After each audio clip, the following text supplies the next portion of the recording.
Welcome to the September 10th City of Lacombe Council meeting. It's 5 o'clock, so we will be starting shortly. And before I call things to order, we do have one speaker for our public forum, Mr. Sandy Douglas at the front there. And I understand you've got a couple of concerns you'd like to address council with. So please feel free to do so. You've got 5 minutes to use as you see fit. Good evening, Mayor Creasy, councillors and city staff. I am Sandy Douglas. I'm a longtime resident of Lacombe. As a matter of fact, I was born here 65 years ago. I just turned 65 recently. Thank you for this open forum opportunity. Personally, I respect and admire that you all are doing a good service for Lacombe. I'm here to mention some topics which you collectively could hear, different public points of view. I'm not here with intention to create controversy or trouble, rather to point out some topics that could be discussed. I present these topics, these subjects in good faith to you, not necessarily in each case do I endorse each and every point of view from the public. However, I'm comfortable to be here so that you may listen to various expressed thoughts from the public, by the public, our community, Lacombe.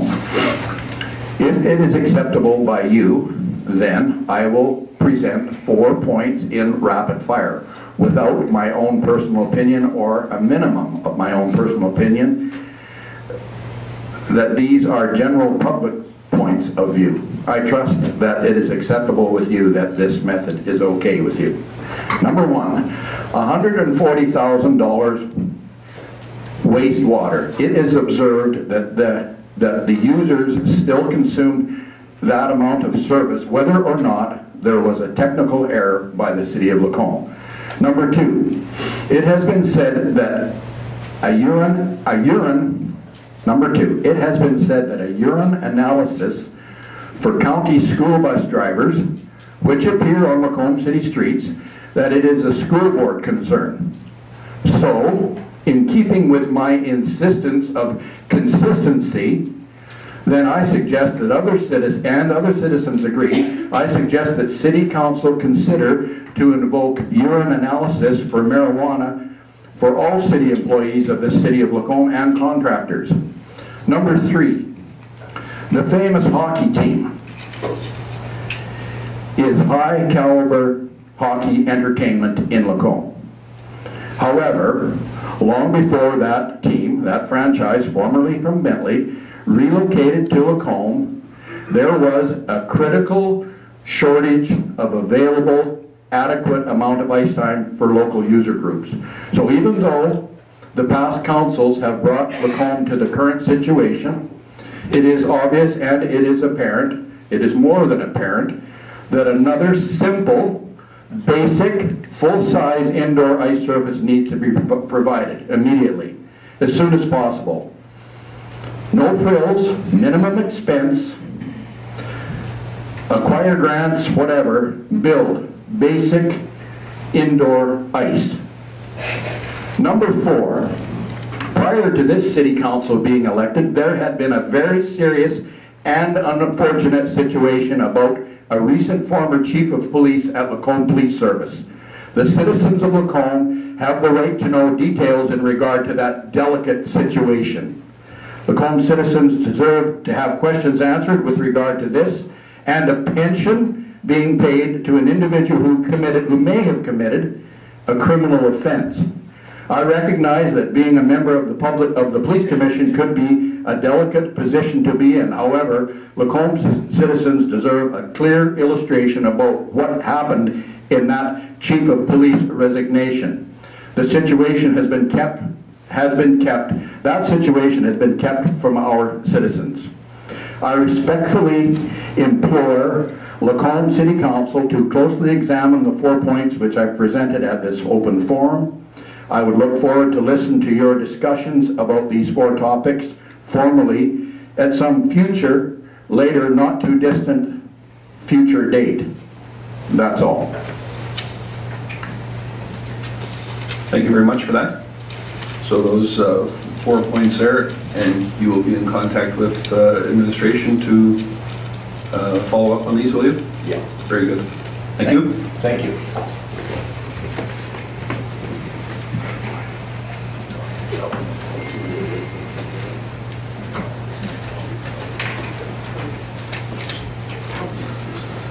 Okay, so it is now 4 minutes after 5 I have, and I'll call the meeting to order for Monday, September 10th. And we have the agenda before you, Council. Any revisions or additions to that we need to consider? If not, I would entertain a motion. Councillor Hibbs? I will move, please, that we accept the agenda as presented. As circulated, thank you very much. Other input, all those in favor? Thank you, appreciate that. Minutes from previous meeting, August the 13th. We all had a chance to review those. Are there any errors or omissions there we'd like to go through? Councillor Hoekstra? Thank you, Mayor Creasy. It's a motion by Councillor Jacobson that Council table the item for later discussion August 13th. Was that correct? Like, did we discuss it later in that meeting, or was it supposed to be another meeting? Yeah, Mayor Creasy, that's correct. It was tabled within the same meeting, discussed later. Did I clarify that for you? Very good. Anything else?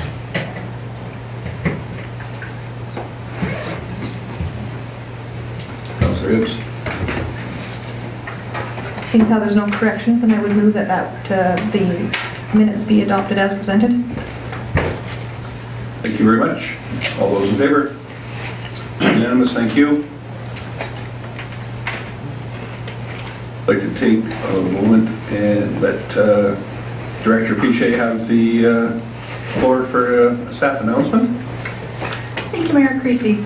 I would like to introduce Andrew Reid. He is our newly appointed Computer and Information Technology Manager.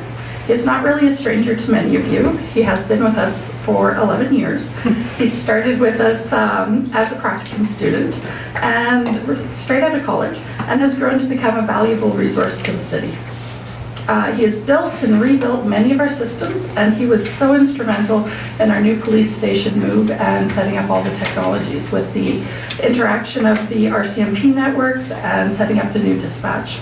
And now I know he looks forward to the challenge of his next step in his career as manager, and he'll be able to offer much of his experience from the IT world, and will be able to bring a fresh and new perspective to the organization. Please join me in welcoming Andrew Reid as our new Computer and Information Technology Manager.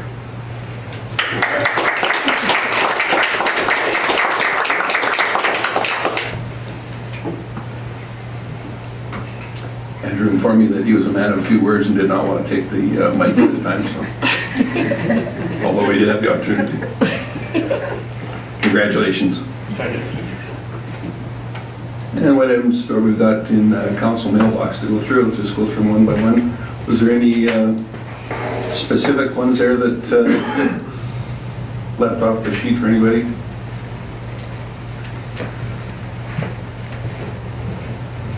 That one I think is in response to a citizen inquiry form. Just comes up the next one, so it's good to see that their issues were addressed accordingly.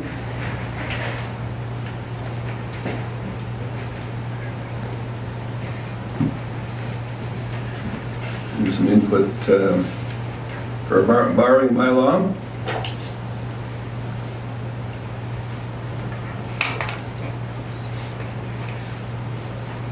Scrolling through.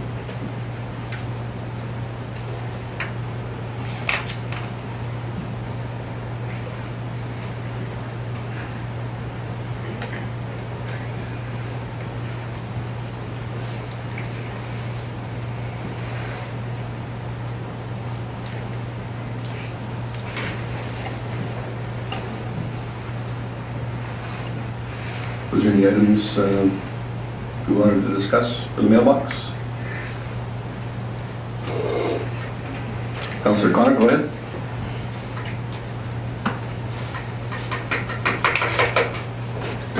I would just so move accept Council Mailbox's information. I don't believe that was a hint that you're not allowed to speak tonight. We'll get you a new battery. So for anybody that didn't hear, motion by Councillor Connor to accept his information in the council mailbox for tonight. All those in favor? Unanimous, thank you.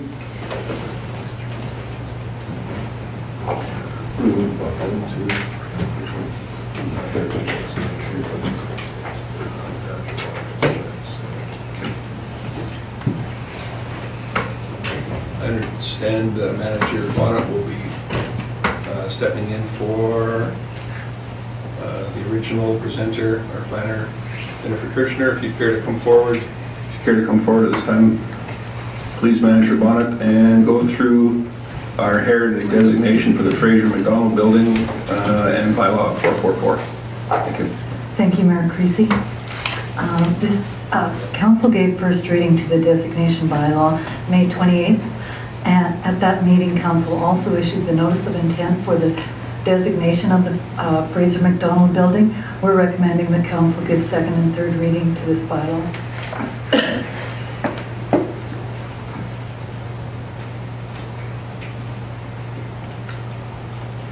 That's everything?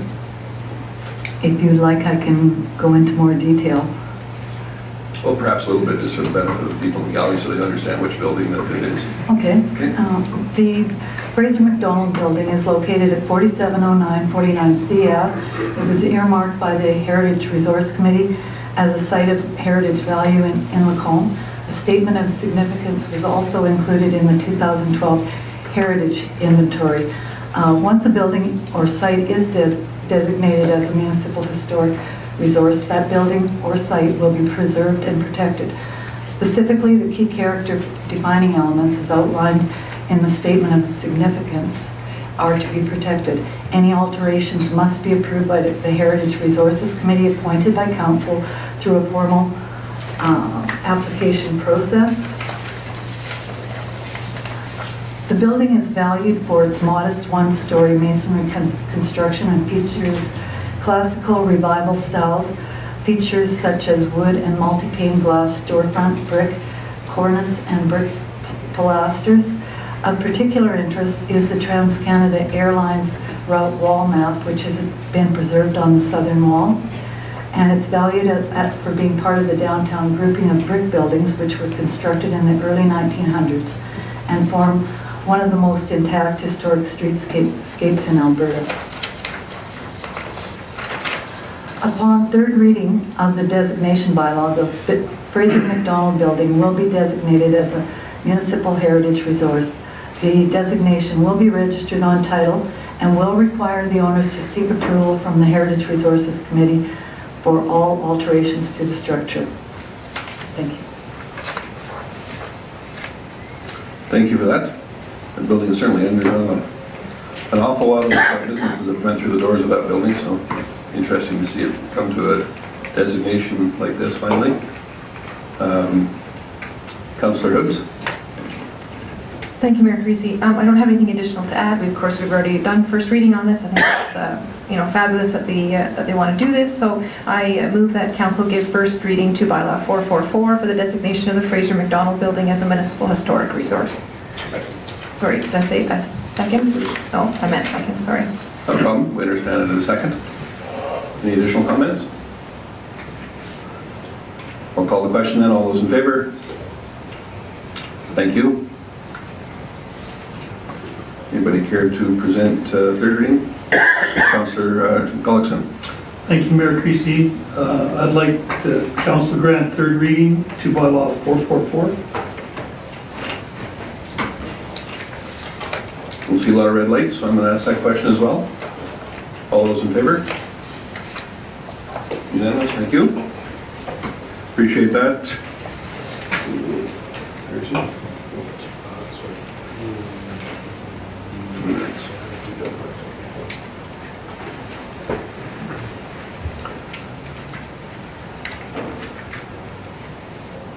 down at the bottom of page 1 under council and legislative, we've got a parental leave for elected officials.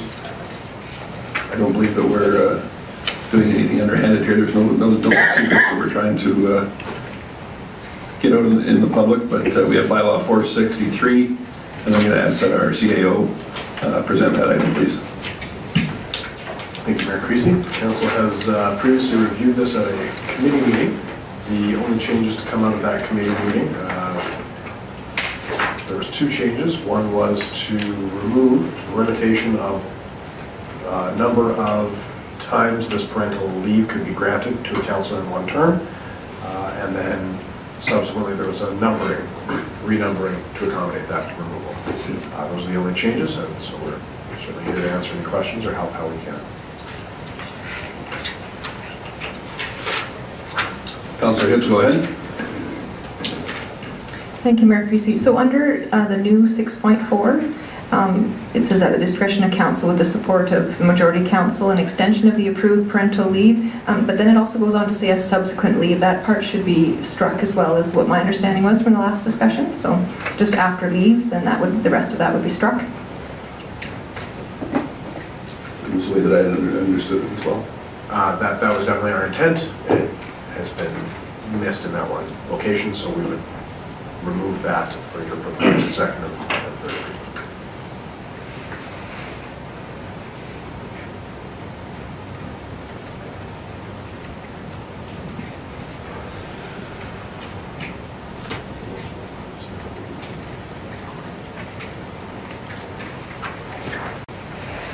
So then you would entertain second reading this time. Councillor Ross. Thank you, Mayor Creasy. I will make a motion that council give second reading to Bylaw 463, parental leave for elected officials. Should I just do it, am I correct? Go ahead. You did not. I gave bad advice there. This has previously been reviewed at a committee meeting and has not received first reading yet. My apologies there. It should receive first and second reading.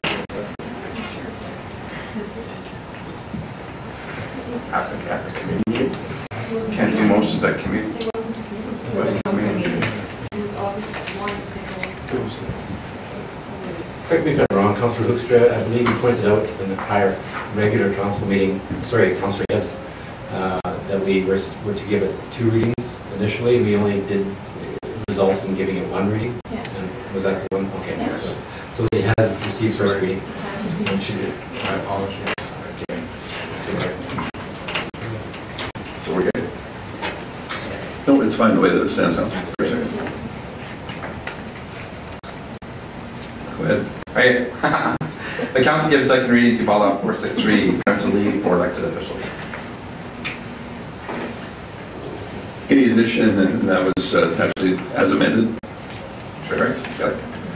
Any additional input on that, council? Okay, then all those in favor? Thank you. Councillor Hibbs. Thank you, Mayor Creasy. I'll go ahead and move third reading of Bylaw 463. Thank you very much. I see an equal amount of red lights going on, so I'm going to call the question for third reading as well. All those in favor? Unanimous. Thank you very much.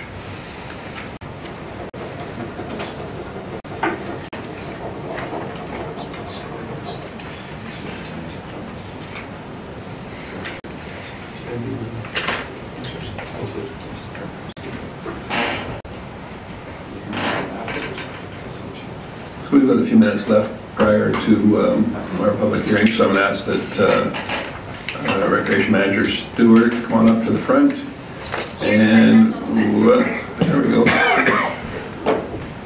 And we're going to go through playground replacements.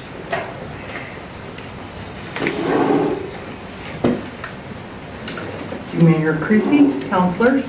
Yes, we have 2 playgrounds looking to award a contract to replace them. It's Essex Park and the Mitchell Subdivision playgrounds. They were both built in 94, 95, so they're the older model with lots of wood, and they've kind of lived their lifespan, and the time has come where we want to update them and replace them. And we're looking for council to award the contract tonight. So because it's over the $75,000 threshold, we've brought it for your approval. And as you're aware, with these playgrounds, they're very important to our citizens. Play is something that's so important to develop children and help them with the learning abilities, you know, their motor skills, sensory, as well as social skills. And it's one of those things that we often overlook the importance of playgrounds in the development of children and what they provide. And so when we took this little project upon us, we wanted to make sure that the playground proposals came in and met a lot of the needs for the children, as far as, you know, they can climb and slide and swing and spin and all those awesome fun things that you may remember when you were children doing. And so the Recreation and Culture Master Plan had also prioritized playgrounds as one of the top needs in our community. And hence we had a budget of $300,000 that we were looking to spend, and we decided with both these that we would leverage and do both of them at the same time with one company and just basically make better use of our dollars. So the playgrounds currently exist for the 2 to 12-year-olds, and we wanted to replace them as such, so they will still service the 2 to 12-year-old children in our community. We also wanted to make sure that they were turnkey, just as far as when the RFP went out this summer, we wanted to make sure that the company did the removal, made sure that the installation was all there, and that basically they would be set up and ready to go for this fall, so that everything is fairly seamless with them.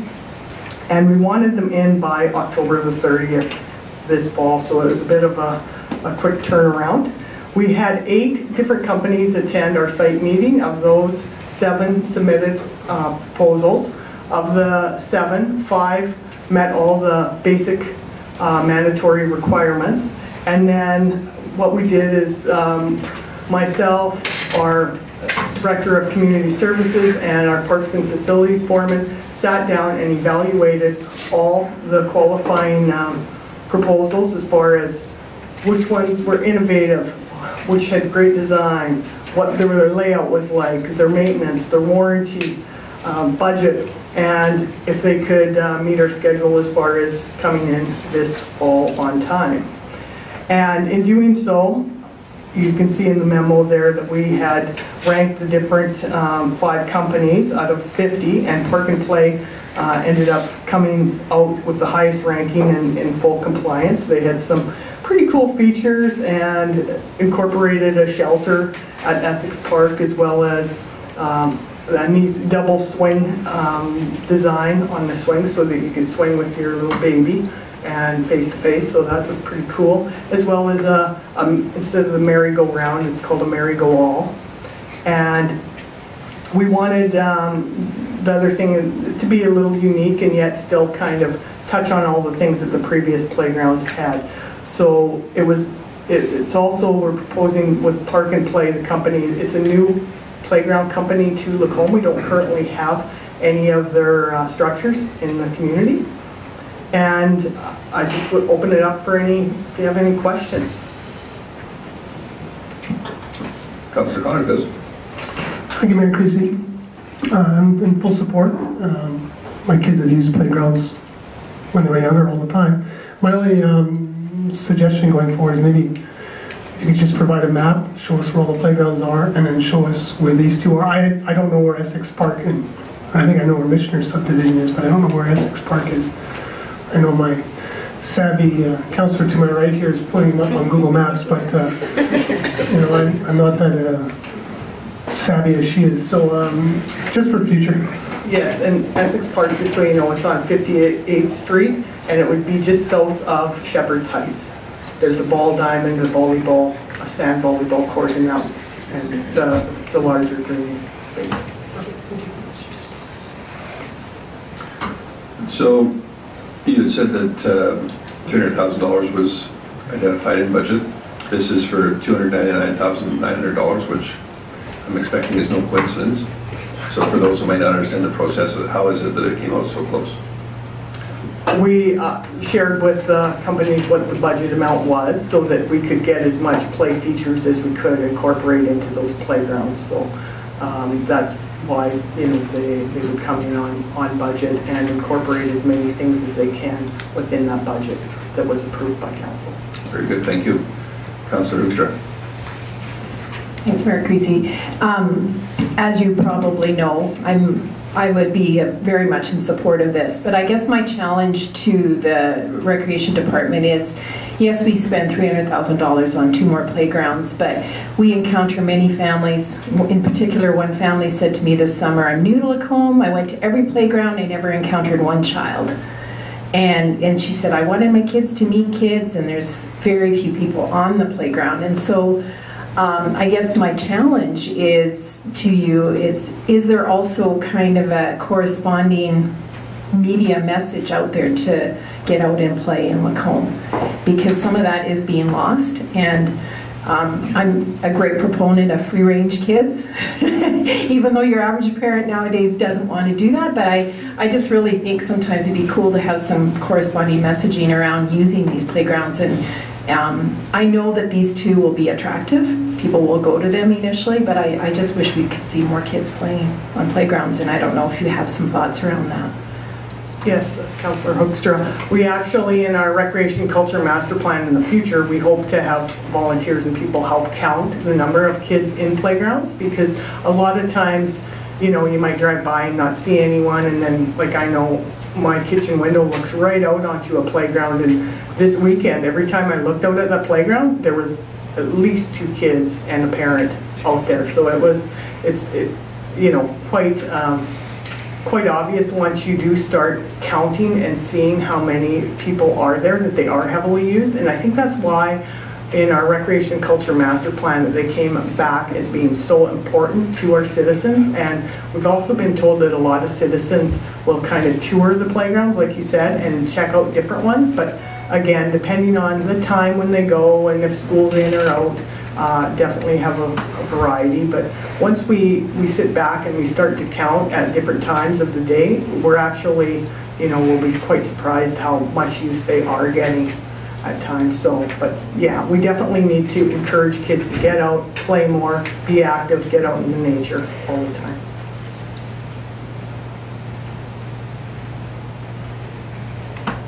So it looks like the administration is looking for some direction on this item. Councillor Connick? I would so move that council award can council direct administration to award the contract for the replacement of the playgrounds at Essex Park and Missioner Subdivision to Park and Play Design Company Limited in the amount of $299,903.63 plus GST. Thank you.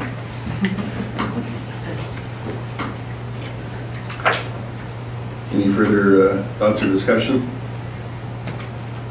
All those in favor? Thank you very much. Appreciate that, Sandy.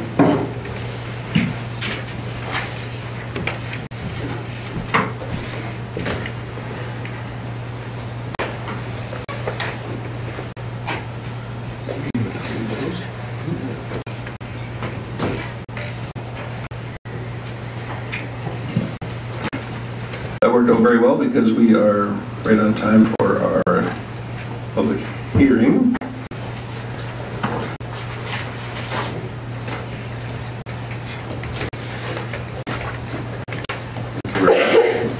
So this is for our land use bylaw 400.17.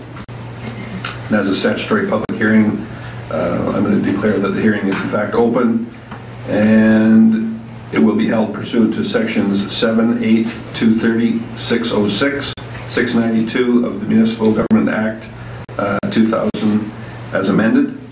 I'm going to ask that our legislative coordinator to confirm the purpose and details of the hearing. Thank you, Mayor Creasy. The purpose of this public hearing is to allow the general public to provide input to the proposed amending bylaw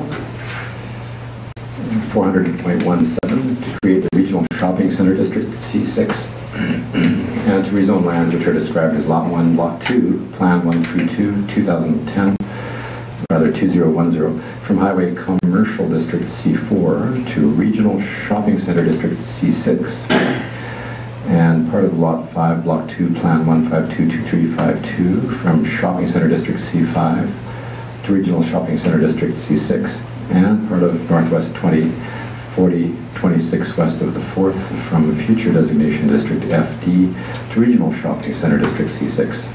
The location of these lands is shown in the map advertised and is shown. And Mayor Christie and Council, no submissions were received.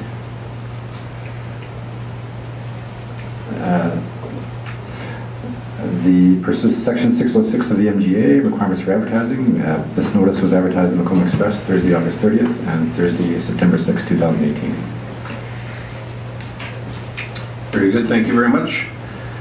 So I'd like to remind everyone that giving oral statements to state their name, come up front here and use the mic when appropriate to do so.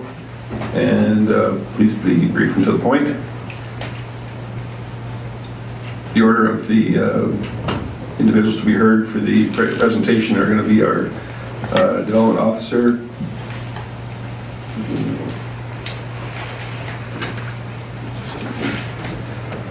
and then those in favor, those opposed, and any person deemed to be affected or wishes to be heard.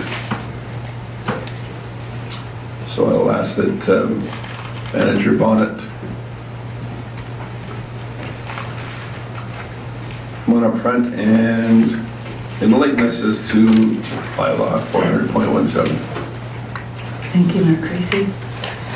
The purpose of the public hearing is to receive comments regarding the rezoning of the Lacombe Market Square area from C4 to C6.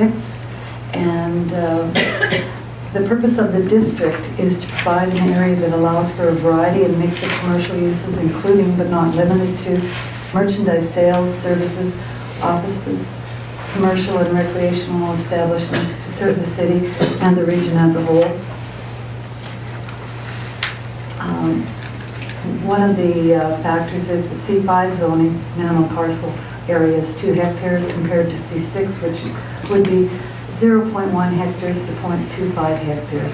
The intent of this is to allow for large-scale developments under C6 zoning to subdivide, a practice used by commercial developers to facilitate financing. And there are some text amendments proposed also. Outside storage yard may be included where outside storage is listed as a use in a district.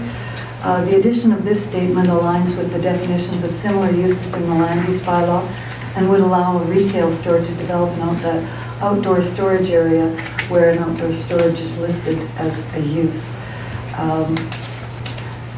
For instance, for garden supplies and large sale items. And then, of course, as Ross pointed out, the rezoning of the properties itself, the 3 parcels of land. Thank you. Thank you. So I'd ask that anyone speaking to wish or to speak in favor of this bylaw to step forward at this time. Don't avoid the stampede here.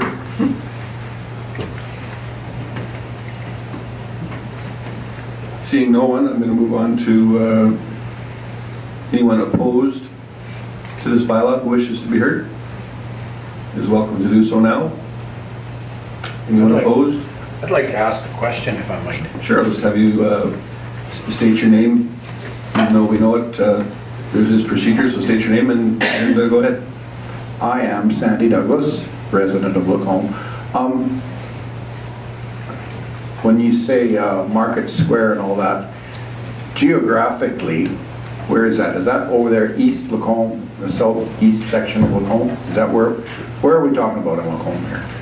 That's correct. That's the southeast area of Lacombe, immediately south of Wolf Creek Industrial Park. And that would be straight east of Popo's wrecking yard there. So east of, what is that, 43rd Street? 45th. 40th, yeah, okay. So just I'm west just of curious. Designation. I don't have any comments to say one way or the other.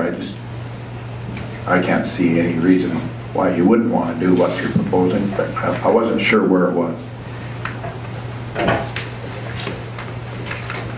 So anyone wishing to speak in opposition? You're welcome to do so now. And seeing none, I'm going to move on to any person deemed to be affected who wishes to be heard. You're certainly welcome to step forward and speak now.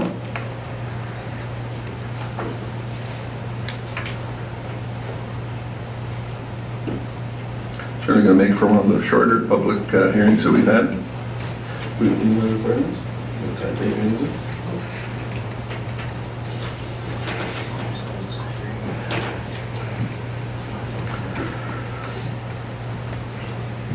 So being there's no one that's deemed to be affected by this decision that wishes to be heard, is there any input from council at this time?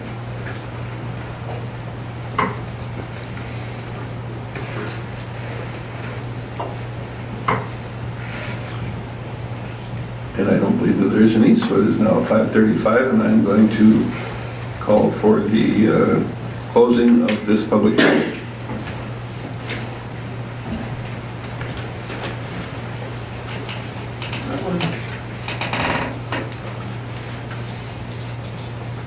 Two motions or one?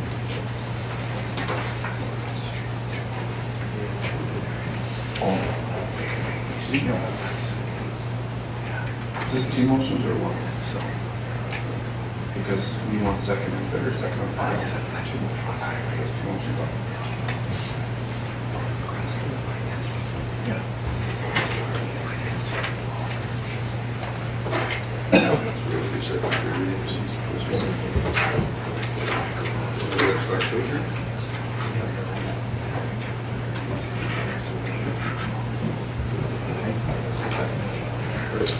So Manager Bonnet, come on back up.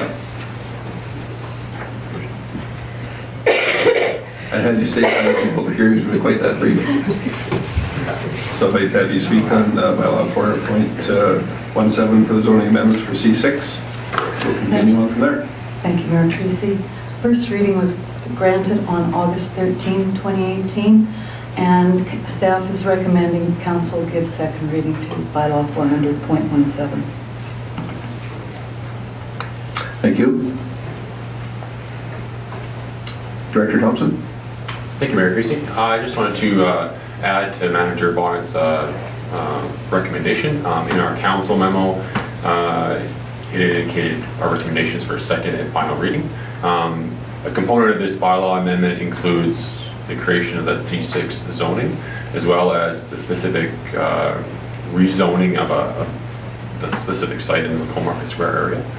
There are some tenant-specific details which we do not have yet, which we would want to wait for before giving third reading. So a recommendation tonight is for the council to give second reading to this bylaw amendment. And hold off on third reading as there's no tangible benefit to do that at this time. Correct. Okay, very good. Did I see a light over here? Councilor Ross, go ahead. I was just going to move the council give second reading to Bylaw 400.17 as amended. Very good, thank you. Any discussion on that item?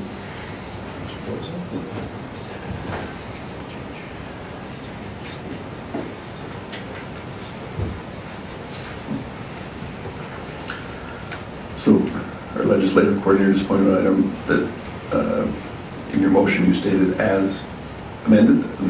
I'm not aware that there was an amendment. But I'm just reading what was... Very good. So as presented though? What was recommended by administration was that, is what it says, as amended. Very good. If you want it differently, then... Would you give a little clarification there, please, CAO Dowdy? I believe that hangover from there was amendments from the first reading, and so it has been proposed as amended from the first reading, so my apologies. It should just be second and final reading as proposed here this evening, which is amended from your first reading. But you're not wanting third, so you're not going to want final reading, you're just going to want second. Just second, correct. So, want me to amend the motion to state that council give second reading to bylaw 400.17? Correct. Okay. Thank you very much, I appreciate that. Any discussion on that item? If not, I'll call the question. All those in favor? I believe that was unanimous. Thank you.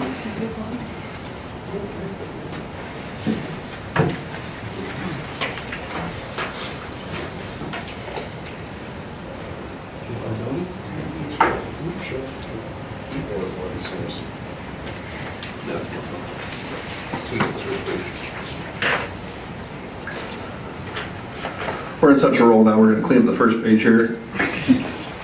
Bylaw 400.16 for the land use updates, the Cannabis Readiness Committee. I'll ask that Director Thompson take us through that item. Thank you, Mayor Creasy. Before council tonight is third reading of the bylaw 400.16, the bylaw that speaks to cannabis land uses in Lacombe. At council's August 13th meeting, a public hearing was held, and second reading was passed by council with amendments. There were a couple site-specific amendments. One that spoke to 55, 36, 58th Street, which is known as the Winks Lot. There's also a site-specific amendment on a 40 Brownstone Road, which speaks to prohibiting cannabis retail sales at that location, as well as the addition of cannabis retail sales as permitted uses in the C4 and C5 districts, and the addition of liquor stores being permitted uses in the C4 district. Administration is recommending third reading of this bylaw tonight. Thank you for that, Director Thompson. Councilor Ross. Thank you, Mayor Creasy. Just a question of information to CAO Gowdy and her administration. If there is issues with any of the cannabis retail sites, can the business license be revoked for their future licensing? Like, are business licenses renewed annually and so forth? I guess I'm asking for the process of if there is a specific site that becomes an issue with our police service or bylaw and so forth, that can that business license be revoked so that that location can, if that becomes an issue?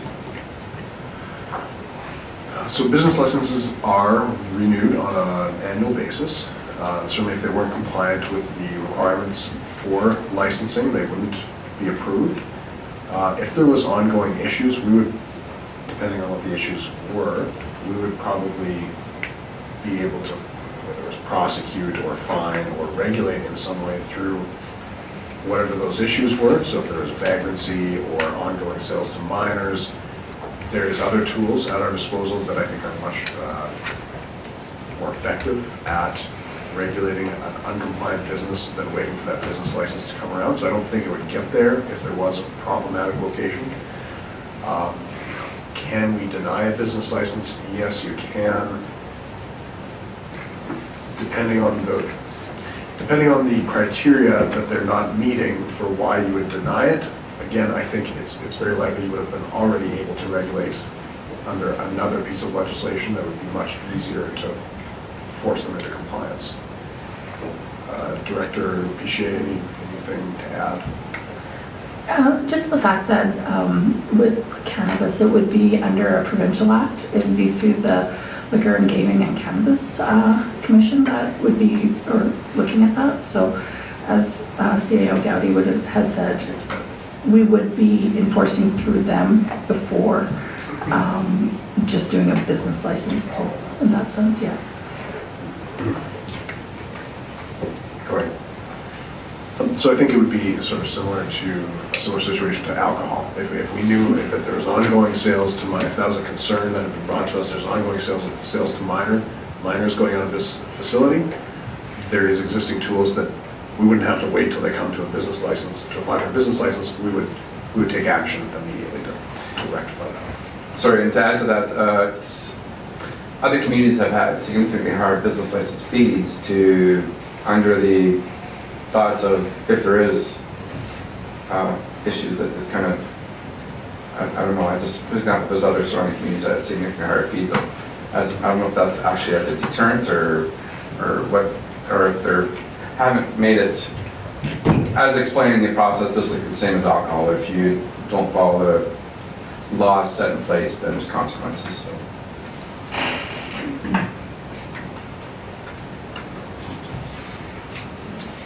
Did you want to address that item first? Sure. Please do so. So that was considered by the committee, for sure. We were aware that other communities have taken that approach to say we're going to differentially approach business licensing and try to capture an anticipated additional cost or demand on municipal services that's going to be caused by retail cannabis sales and try to incorporate that into a business license fee.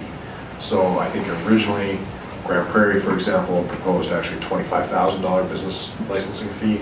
We subsequently dropped to $5,000 per business license for cannabis retail locations. The challenge that was considered by the committee is that if you get into differential fees, you need to be able to justify where those costs come from. It's very difficult to say cannabis, we're going to charge $5,000 because of the societal impacts and additional bylaw presence or whatever, but alcohol is going to be the same $25 fee everybody else pays. And fast food could be considered, that has all sorts of impacts to people. Or the car dealerships, if you look at the roads outside of them where they're hauling cars in, they're great impact to infrastructure. So if you start down the road of differential business licensing, you really should be looking at all of your businesses and really trying to tie that truly. And I think a lot of communities that have done that just for cannabis are going to face challenges when they say, well, how did you come up with those numbers and why am I being charged that, but the strip club down the street is paying the same as a pet store? It's a tough argument. Thank you for your explanation. Councillor Connick? Thank you, Mayor Creasy. I'm just looking to suggest perhaps one last amendment, if at all possible. Out of our discussion last time, there was groups such as Juice Unlimited that were a little concerned with the proximity of a new cannabis store going up. And so I'm not looking to change any of the permitted uses or anything like that within that has been approved, because there were some good arguments made counter to that, I will acknowledge. But I'd like to just see one little amendment to the C1, the C3, C4, C5 that simply says that cannabis retail sales is added as a permitted use. However, should a cannabis retail outlet wish to open up, or something, I'm just trying to phrase it here, but it should say something that to the effect that if it were to open within 30 meters of a youth center, daycare, childcare facility, whatever the case may be, that it then becomes discretionary and goes to NPC.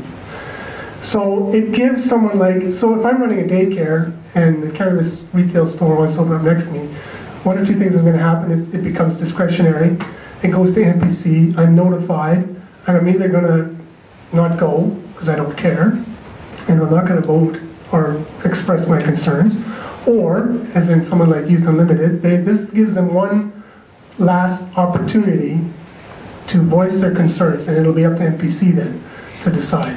The way it sits now, there's no, like I say, if I'm running a Montessori school, for example, over by Tim Hortons there's no available bays there, but just say there was an available bay all of a sudden, and a cannabis store wanted to open up there, and they have concerns with that, well, too bad, it's so sad. There's no recourse, there's nothing for them to even voice their concerns.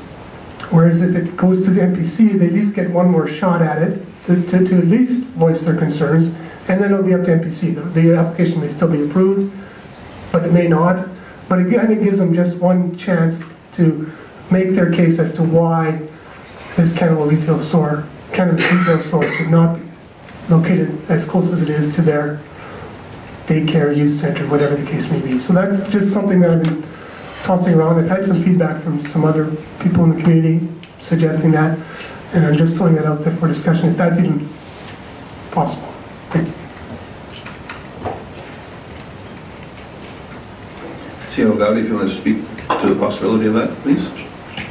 I've never seen a bylaw that differentiates between permitted and discretionary based on a setback from another use.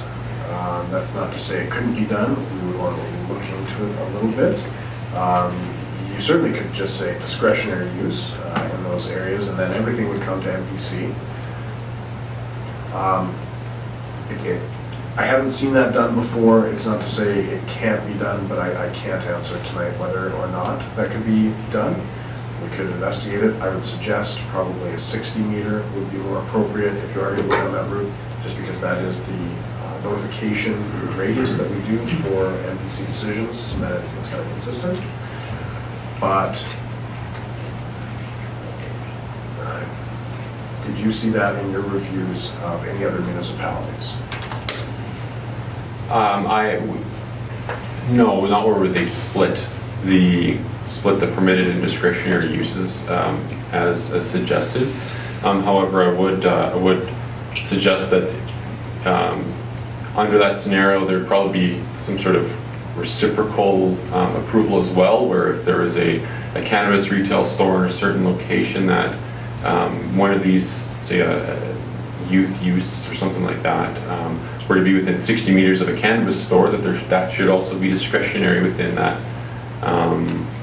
scenario as well, because then you're saying anything 60 meters of a youth-oriented use should be discretionary for cannabis retail sales. Then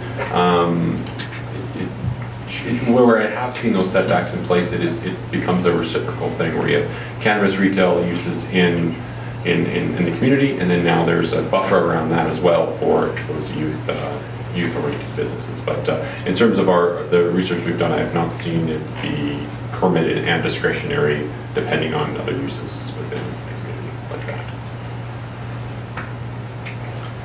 I realize you had your light on first, Councillor Ross, but I'm going to ask Councillor Hibbs, being who run the Cannabis Ready Committee, what the thoughts were on this type of a scenario.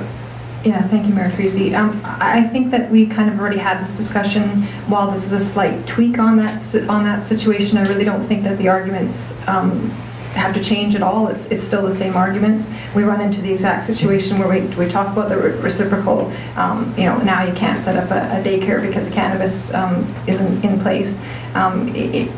It really shouldn't matter. So I mean, I would be against this amendment. I appreciate what you're trying to say, but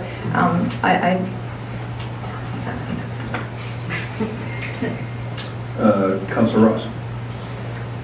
I guess, thank you, Mayor Creasy. I guess what's kind of came up in the past is then you put together alcohol and the cannabis applications, which I somewhat disagree, because I still feel there is some expressions throughout the community to, I feel, is a restriction of numbers, or exactly what Councillor Connick has brought forward as to give them people still a voice. So I would support Councillor Connick's area of interest to represent those people that do kind of want that last voice. Councillor Hoekstra. Thanks, Mayor Creasy. Can I deviate from this amendment, or do you want to deal with that first? The floor is yours. Okay, so I just want to address public involvement in this bylaw. So on the top of page 4, and I don't recall that this was highlighted before, or maybe it wasn't even part of the presentation at the last meeting. It says here, a member of the public and downtown business owner contacted the city requesting information on how to communicate with council and the process to petition council's decision at second reading. I just became aware of this petition after second reading, so I guess I was just wanting to ask administration what kind of direction was given to these people who wanted to set up a petition, because I think there was some frustration around how that petition was executed. I don't see any results of that petition here tonight, so I just wanted to know what happened with that process. Thank you. That segues well into my next discussion. We did receive this afternoon the results of that petition. So we did meet with a member of the Downtown Business Association, or community. The legislative coordinator and I gave them information as to how a petition could be enacted. We printed off information for them as to how a petition can meet the sufficiency requirements of the Municipal Government Act. And we talked to them about some of the challenges and ways they could do that, and ways that they could get their message to council, even if they weren't able to get a valid petition together. So we did receive some paperwork, a petition, or the beginnings of a petition this evening, or this afternoon. I haven't gone through it specifically. There are some very specific requirements in sections 219 to 235 of the Municipal Government Act that are required to determine the validity of a petition.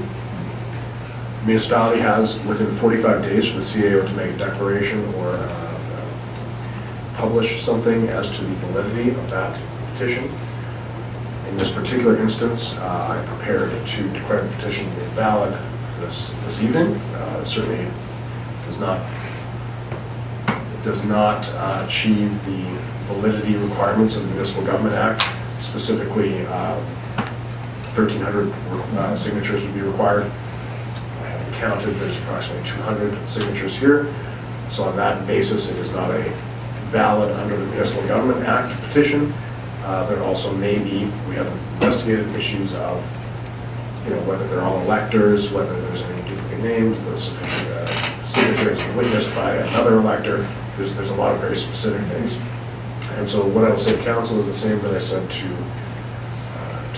the interested party. Although this may not be a valid petition, it is certainly valid input from your community about an issue that matters to these individuals. And so even if some of them are maybe not Lacombe residents, they may be county residents or Lacombe business owners that live elsewhere, they are individuals who have an interest in this issue in this community. And so I would say the approximately 200 names that I'm seeing here certainly forms valid input that you should consider tonight when you're looking through this bylaw. But it does not meet the strict requirements of the petition sections of the Municipal Government Act. And so this serves as my official declaration as to the insufficiency of this petition as an instrument recognized under the Municipal Government Act. Thank you for that opportunity. So, just to further back up that idea that when the individual brought those in, I had a good opportunity to speak with her this morning, and she was certainly not under the illusion that in fact was a valid one. However, I did encourage her that in fact it was still made a strong statement about how our community feels about this particular item, and there is certainly a division, and all I can say is that's why council is entrusted to make decisions that are going to be unpopular for a certain segment of the population, no matter which way things go. But when I went through it, I would say that this is similar. There's probably somewhere approaching a couple of hundred signatures, which is represents a significant amount of work that was put into garner those. But yes, as far as being a valid petition, according to the MGA, no, it falls substantially short of that, but it still sends, or ought to send, a significant message to us. Go ahead, CAO Gowdy. So sorry, just to make sure that everyone has a sense, the petition, the action petitioned for under this petition that resulted in approximately 200 signatures is that we, the undersigned, are concerned citizens who urge our leaders, City Council, to act now to stop the recreational sale and use of marijuana in public areas.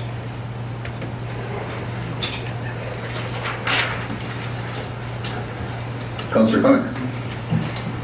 Thank you, Mayor Creasy. Just to get back to my suggestion, I just wanted to counter Councillor Hibbs' arguments that it's reciprocal in nature.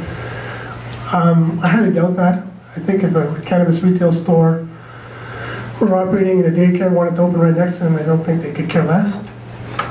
But I think, however, vice versa, there could be some who would have some issues with that. So I would argue that it is not reciprocal, and I get that argument was kind of made, and therefore that's why we've just left it wide open as permitted. However, I feel that there should be something within here that gives somebody an opportunity, like I say, like Montessori School Action Group, these, Youth Unlimited, right now these are within the green zone, and right now a cannabis store can open right up next to them, and they have nothing to say about it, cannabis or liquor for that matter. So I would argue it is not reciprocal. Like I say, I don't think an established cannabis store is going to be opposed to a youth center opening right next to them, whereas vice versa, I would argue that is the case. Thank you for that, Councillor Connick. Did I see a light on this side of the proposal? Oh, Councillor Gullickson, go ahead. Thank you, Mayor Creasy, for noticing me. The only issue I have with that is that if we make them go to MPC, it adds at least a month to the process, if not longer, depending on how they get through MPC and meeting times and so on. I don't know if we want to send that message. If we were going to make a change, I would rather make it so that they don't have to go to the MPC, that it's a decision that was made and we have the setbacks and away we go. Because to add more red tape to these applications, I don't think is the right thing to do.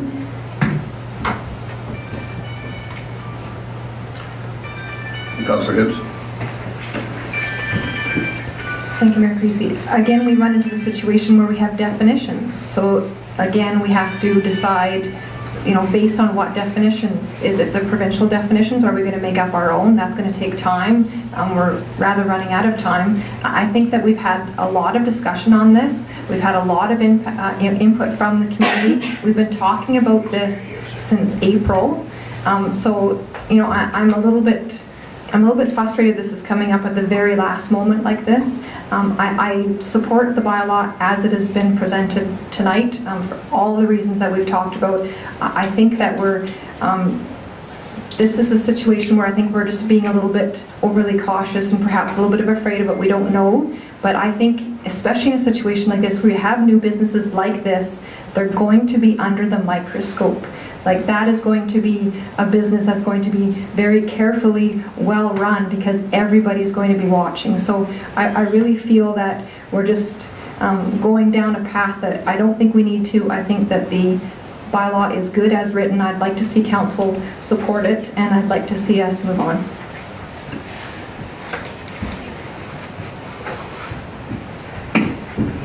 Councillor Connick. Thank you, Mayor Creasy.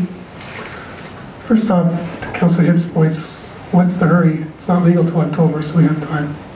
Secondly, just to Councillor Gullickson's comments, you make a fair point, but of the number of applications, I think there's 4 or 5 that are out there. Only one would actually have to come to MPC. The other ones are fine because they're not within 60 meters of a child care facility. So I get your point, but I think it's only for those that are actually within that zone. And right now, I believe there's only one that there is.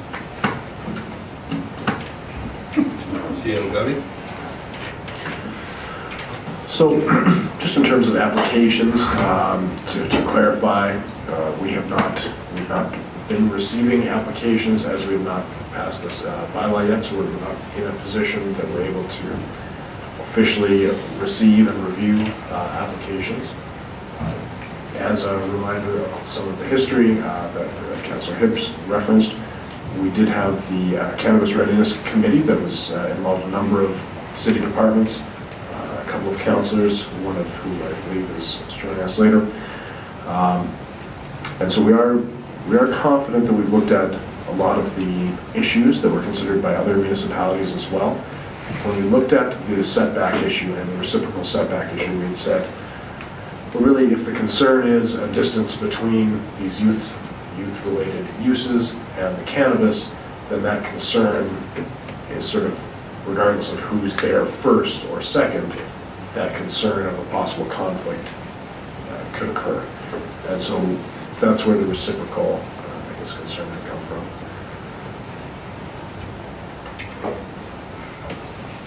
Councillor Hoekstra. Thanks, Mayor Creasy. I guess I've had a lot of feedback regarding this, and I do appreciate people's concerns about how these retailers might change our town, or our city. I get that piece. I get how this might change our whole country, and the reality is, as Mayor Creasy has said before too, it's unfortunate that this got downloaded down on us when it was really a federal thing. But the reason I don't agree with Councillor Connick on this idea is by adding that extra provision, we are feeding the misconception that it's the retailer that's going to be the issue. Public consumption is really the issue here. It's not the retailers. And so I think that's something we got to address at a later time. Right now, we're just talking about a store, and they're not allowed to consume in the store, and they can't walk out consuming it. So we shouldn't perpetuate that belief that the actual store will be the problem. We got to really address this when we deal with consumption. Thank you, Councillor Ross. Thank you, Mayor Creasy. We made some amendments based upon some individuals that came and spoke in front of council with their concerns. Have they, people within the gallery that were possible that attended that specific evening.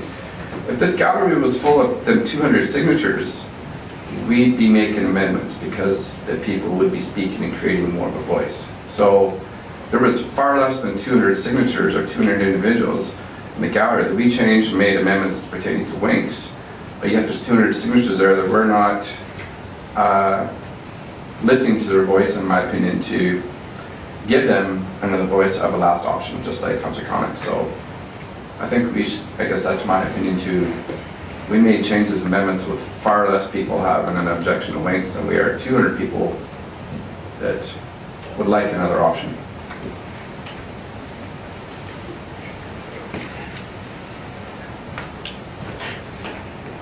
I think that we do need to remind everyone that was in the middle of a residential area as well, surrounded by a residential area, which does offer some special considerations, but I appreciate your sentiment. CAO Gowdy, go ahead. So I do just want to point out the petition was for a complete ban on the use and sale of retail marijuana in the downtown, actually in the city of Lacombe. Public areas within the city of Lacombe, not necessarily about a setback which has been proposed here this evening. Just to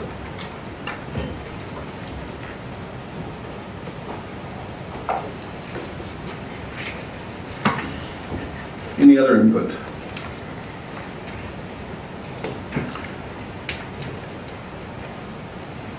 Councillor Connick, the item that you spoke of, was it put forth as a motion or just a suggestion, or what was your intent there?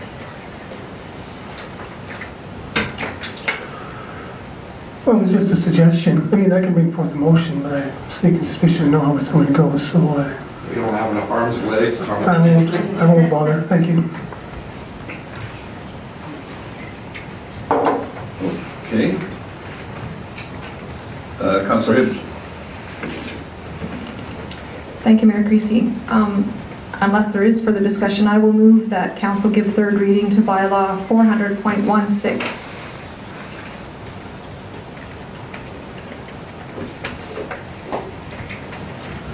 So that was as presented then? Sort of under 30. And is there any, I think before we vote, I'm going to say only because Councillor Jacobson was in fact on the Cannabis Readiness Committee with you. He did send his regrets, and he had some unforeseen instances come up. He was unable to attend. I think it's pretty safe to say I know which way he would vote, but that's irrelevant. So that's the reason why he is not here today. So, everybody's clear on the motion before us for a third reading for bylaw 400.16. All those in favor? All those opposed? Also no opposed? Thank you very much for that.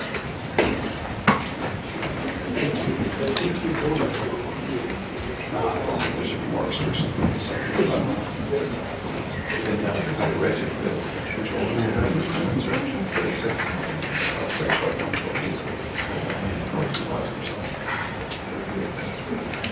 We've got our fire chief, Van Delton, in the gallery, I believe. If you care to step forward, we're going to go through the Emergency Management Advisory Committee delegation of authority.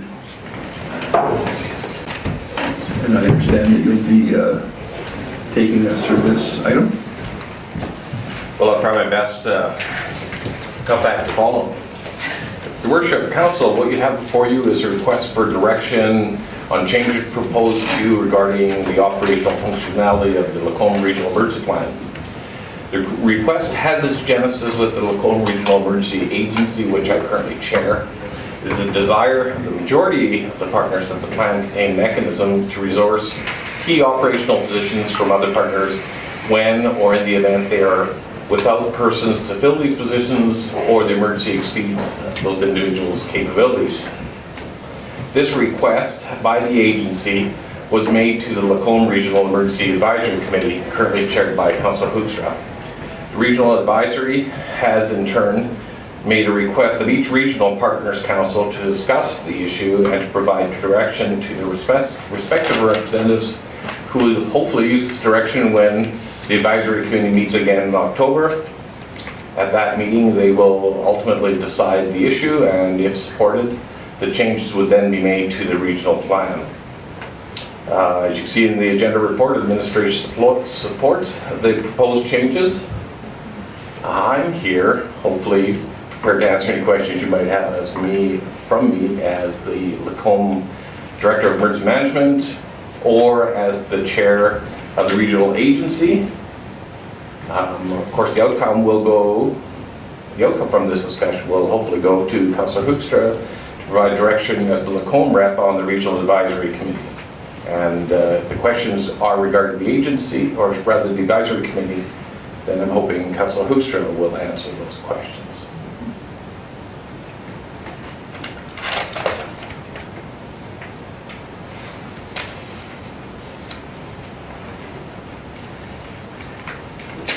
Councillor Hibbs, go ahead.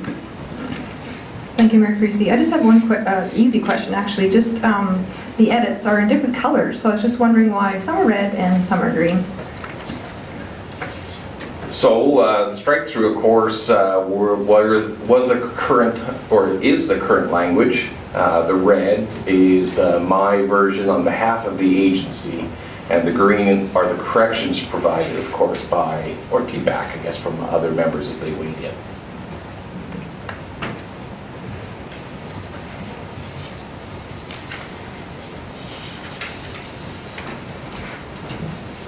So, could you perhaps just give us a brief synopsis for the benefit of those not involved on these committees, and especially for the CAO, as to why that's important to have this designation of authority? Well, so the two proposed changes, the one is really, maybe I'll talk to the second one, the request for support. It's really, by their nature, emergencies are time sensitive, and so this is intended to streamline the process so that aid could be rendered in a more reasonable or time sensitive manner. The delegation of authority really speaks to or discusses the issue around how much we want to support our other communities. So I think it's safe to say that all of the communities in the partnership could use assistance in one way or another. Even though, as a larger community, we probably have more capability than others. It's not so difficult to foresee an instance where the emergency may go for an extended period of time, and we could be in a position as well as our other partners, in a position where we would want to request essentially support from some of our partners. So this aid could be predominantly in the key positions.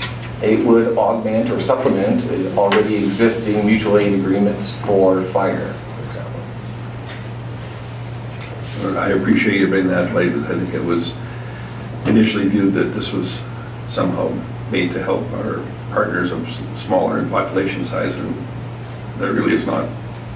That is really not the effect. It is for each and every member of the entire area. So, thank you for that. Councillor Hoekstra, go ahead. Thanks, Mayor Creasy. So our advisory committee group had some training on September 4th, and this came up for discussion again too, and I thank my fellow councillor Gullickson for bringing up some great questions that day too. This basically represents the spirit of the partnership, but there wasn't an official statement in the document, if I'm correct, Chief Van Delden, that how we can delegate authority amongst the partnership. I think Chief Van Delden is being very careful to say that there are I think there's 9 members now, right, of the partnership, and all of us could use extra help at some point, but how do we go about doing this? And that's what this is delegating another community to fulfill some of the where we are lacking in situations of emergency. Councillor Connor. Thank you, Mayor Creasy. Just for clarification on request for support, in the item in green there where it says it is expected that the requesting municipality pay all reasonable costs incurred by the municipality that provides the support. So that doesn't occur today either, Chief? I think it's unwritten. It's clearly I would say that the majority of partners there all felt that that was understood, but one of the partners felt it was valuable to add it just the same. Okay, it seems still a little open-ended. It says it is expected. Would it not say it is required? But to me, it's still a little open-ended, but maybe not. Well, maybe semantics, but I believe it's possible for a disaster or an emergency to occur which would be beyond the ability of a community to pay. I believe it's fair to say that the province would assist. There's no guarantee. There's nothing written down that says the province will support.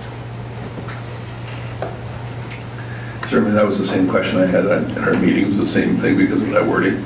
But in fact, there certainly are no instances to date, and that was one of the specific items was in the unfortunate event of a major disaster when no community, ours included, has the ability to pay all of the costs. And that was the reason why that wording was chosen, I believe. So, CEO Governor? That was just more of what I was going to say, that certainly it is our expectation. It wouldn't be necessarily a requirement that they pay. We talked about, quite frankly, even if we know that they aren't going to be able to pay, if there's a major incident happening in a neighboring municipality, we will do what we can to help them out. With the expectation that if they're able to pay, they will. If not, then that's that. Councillor Hibbs? Thank you, Mayor Creasy. So I guess the part that's also struck out in that one section, talking about, you have to do this and then that, I'm assuming that's struck out just because you're letting individual municipalities decide kind of their own process as far as that sort of thing goes, because it talks kind of about the approval process there. So I'm assuming that's what the case is there. And then also, why do you use the 2 different terminology? We got jurisdictional authority in the very first part, and then later on it talks about forwarded to the DEM or the DDEM.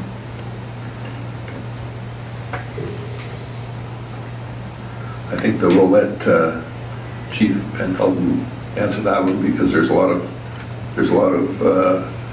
abbreviations, whatnot here that I would hate to mess up. So, well, so a delegation of authority can be given to an individual, but you can never delegate the authority or the responsibility or the direction for an emergency to another community. So regardless of where the emergency exists within a municipality, that municipality will always be accountable for the handling of that emergency. However, what we're proposing here is that the partnership would support that community with personnel and equipment from another community. So, I'm not sure I'm answering your whole question. The authority having jurisdiction is a legal term used by the province that defines the person, the agency that has jurisdiction. In the Municipal Government Act, And the Emergency Management Act in Alberta is very clear about the responsibility and for managing the emergency. I think that although this is not really a secondment, it's really would be the intent or the comparison that I would suggest that you might use. So it's possible that a community could be in a situation where it needs assistance. And it doesn't necessarily mean just fire, but maybe they've got a large water distribution emergency within their community, and they make a request for Director Thompson to assist them during their whichever phase of the emergency. And we might support them. I think that's what we're talking about here. I'm not sure I answered your entire question around the strike-through, but if you could just point to the area where I've made a number of strike-throughs in the suggested changes. So I'm just going to interject there for 1 second. So the current agreement allowed for a lot of back and forth paperwork, which was seen as extremely time-consuming and redundant at a time of most effect. It just wasn't required. So that was a strikeout in the second portion. Was that what you were referring to? No, actually, I'm referring to the part where it talks about, let's see, upon approval of the request, the jurisdictional DEM shall forward the request to the supporting DEM, who shall gain approval from supporting council administration, like it's this part, who shall gain approval from supporting council administration. That is no longer a requirement, or it doesn't seem to be in the new wording, which is probably a good thing, because what I'm suggesting is likely you folks decided that it was better not to tell individual municipalities how they should make these decisions, but you're allowing municipalities to figure that out on their own. You're not being prescriptive, and so I'm assuming that's what the case was, and that's good. And then no, the other part was just at the very beginning it talks about the DEM and deputy DEM was struck through, and you used just jurisdictional authority. You know, authority was the new word as opposed to the letters, the alphabet soup. But at the end, it's forwarded to a DEM and a DDEM. I just, it was two different technology. It doesn't really matter. It's not really that important, I guess. But I was just making that comment that it's using two different, it seems like two different terminologies. I could answer if you would like the answer. So we use the word jurisdictional authority rather than DEM because in my absence, for example, or in the absence of our deputy DEM, we would like that decision to be able to support come from another person. And so we are proposing something larger than an organization with just a DEM and a deputy DEM. Honestly, I'm just not willing to be on call every second week. It's really what it comes down to.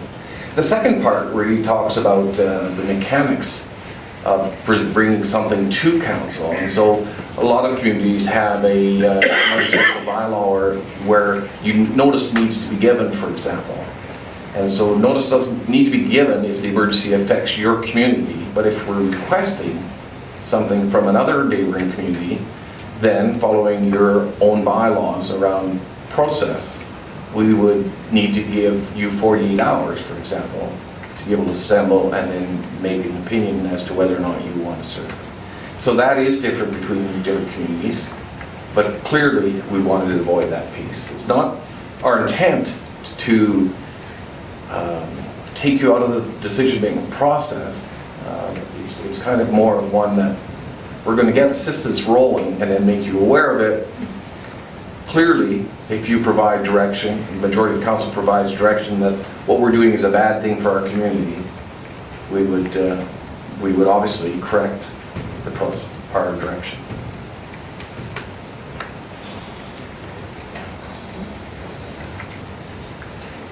Anything further?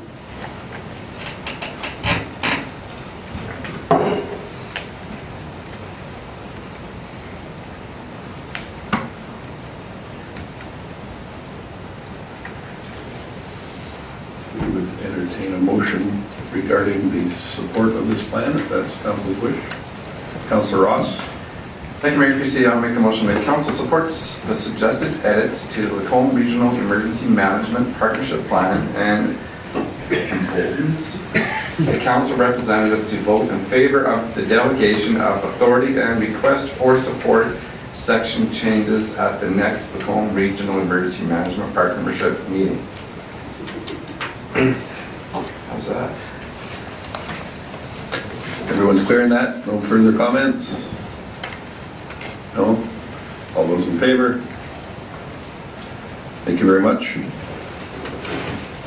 Appreciate your time, Chief Van Delgen. Thanks for coming out.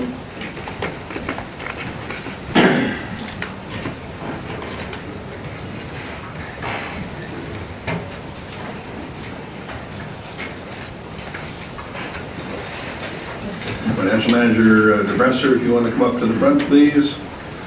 We'll go down the page to the Council and Legislative heading, and you need to walk us through the Council Remuneration Policy. I would appreciate it. Thank you, Mayor Creasy and Council. Tonight I'll be presenting an updated Council Remuneration Policy for approval. In brief, the changes of the policy were driven by the federal government change in the Income Tax Act. These changes effectively eliminated the 1/3 general expense allowance for elected officials. Other changes include the Canada Pension Plan and employment insurance will now be payable on elected officials' salaries. This will be effective January 1st, 2019. Administration has presented this policy and memo at the September 4th committee meeting, and no changes were made to the policies. The recommendation from the Council Remuneration Committee and that of Administration is to approve the Council Remuneration Policy as presented and increase Council's salaries and benefits so that elected officials will maintain equivalent net pay. So that's the two recommendations coming out of this policy, so we'll open up for any questions and clarifications if you need. I know I had calls from all the councillors who were very happy that their wages were skyrocketing. Not so much. No.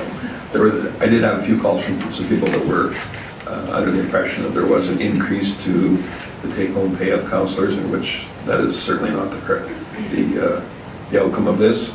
And I think that pretty safe to say that every council across our nation is going to be facing the same thing, being it was federally imposed.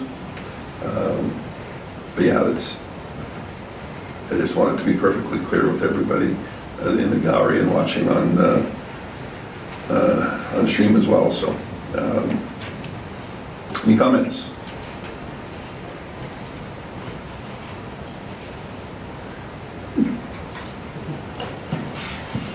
You're getting off pretty. Oh, here we go, Councillor Connick. Go ahead. No comment or question. I was just going to make the motion. I also move that Council approve the remuneration policy as presented and direct administration to increase salary and benefits to maintain equivalent net pay. Thank you for that, Councillor Connick. No further questions or concerns you want to bring up? All those in favor? Unanimous? Thank you.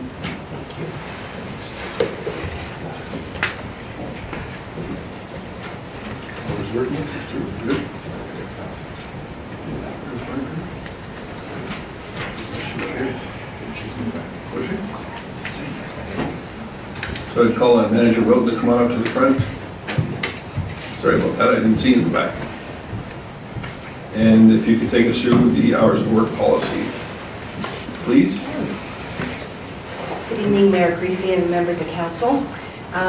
The hours of work that the city has proposed here are integral terms and conditions for most of our city employees.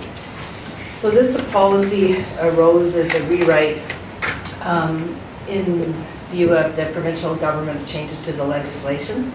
So the policy is now currently compliant with all of the legislation, and it's been through extensive consultation with our managers.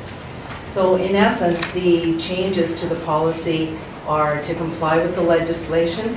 We've added definitions and clarified some terms within that policy. And we've also did one other thing, sorry. We confirmed the applicability of this policy to the various employee groups because it does not apply to members of the Police Association or to our volunteer firefighters. Council's or administration's recommendation is to approve the policy numbered 14.125.02 2018, and rescind 14.125.02 2014.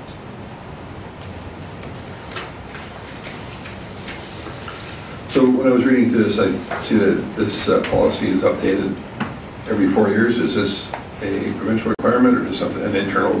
It's an internal process. That's on our schedule to update it every 4 years, but it certainly changes if there's any change to legislation. Thank you. Councillor Hoopstra, go ahead. Thanks, Mayor Creasy. My question had to do with the overtime piece, because we, of course, looked at this with my place of work as well. And it says here, part-time employees are not eligible for overtime until they have worked more than the required full-time hours for the position. And it says 37.5 or 40 per week. We understood it to be 44. So why are yours lower? The Employment Standards Act speaks to 44 hours a week as the maximum within the province. Our existing policies had already set out that are, depending on your category and where you're working within the city, your weekly hours could be 37.5 or 40. And so that's what we've gone on the basis of.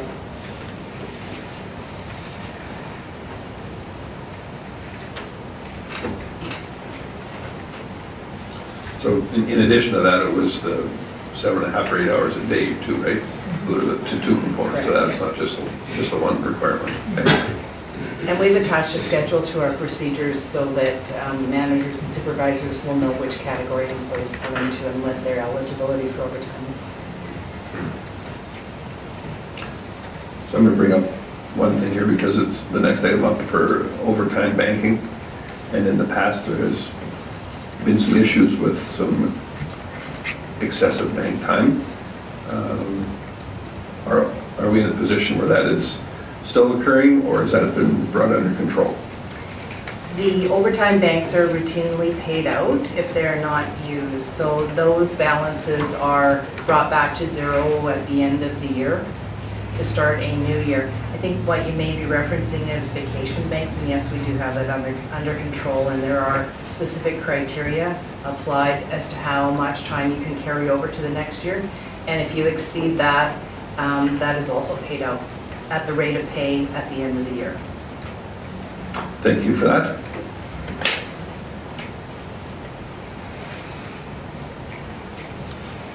Any other questions or comments from council?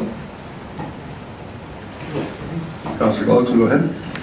Okay, on the bank time, are they allowed to bank as much time as they want, or they can only have 1 week banked at a time and then they have to use that up? Yeah. So what, practically speaking, how it works is you can only have 1 week's worth of overtime in your bank, and if you were to work overtime and you had that in your bank, it would be simply paid out. So you can only carry at one time a week's worth of overtime. And it's not an unlimited times that they can do this, right? Are they restricted to, say they can only do it 4 times a year or anything like that? Or is it manager's approval? We just manage it on the basis of the maximum that you can carry, that you can have in your bank at any one time. So if someone had 37.5 hours today and they took a week off in 2 weeks, they could continue to accrue again that 37.5 hours, but that would be the maximum they'd be allowed to hold in their bank.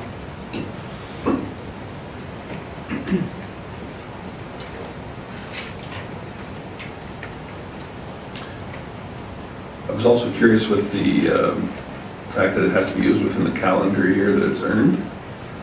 So for those individuals that work, or that perhaps could gain those late in the year, does that create problems, or it's just a matter that's paid out? And I'm just wondering, is it strictly an accounting thing, or is that the way that we know that it's kept under control is by the fact that January 1st none of this exists?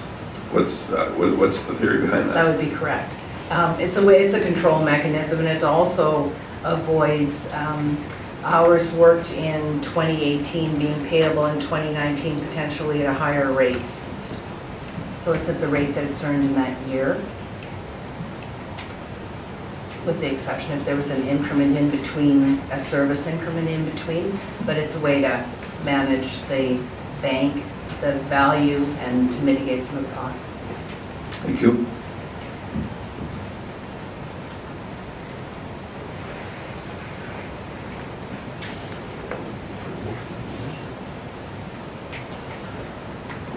Councillor Hoekstra.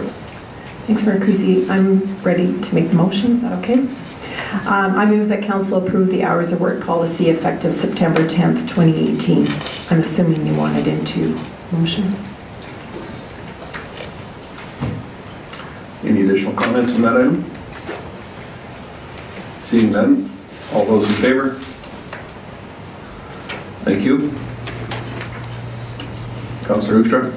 And I move that council rescind the existing hours of work policy 14.127.02.14 effective September 10th, 2018. Thank you. Don't see any other red lights going on here, so I'm going to call a question on that one as well. All those in favor? Thank you.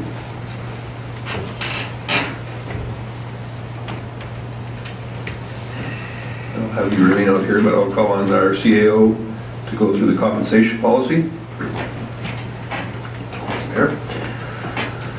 Mayor and Council identified in their strategic plan under section 4.16 the need to review the staff survey, or staff salary, and ensure that the city is maintaining competitiveness with its contemporary municipalities.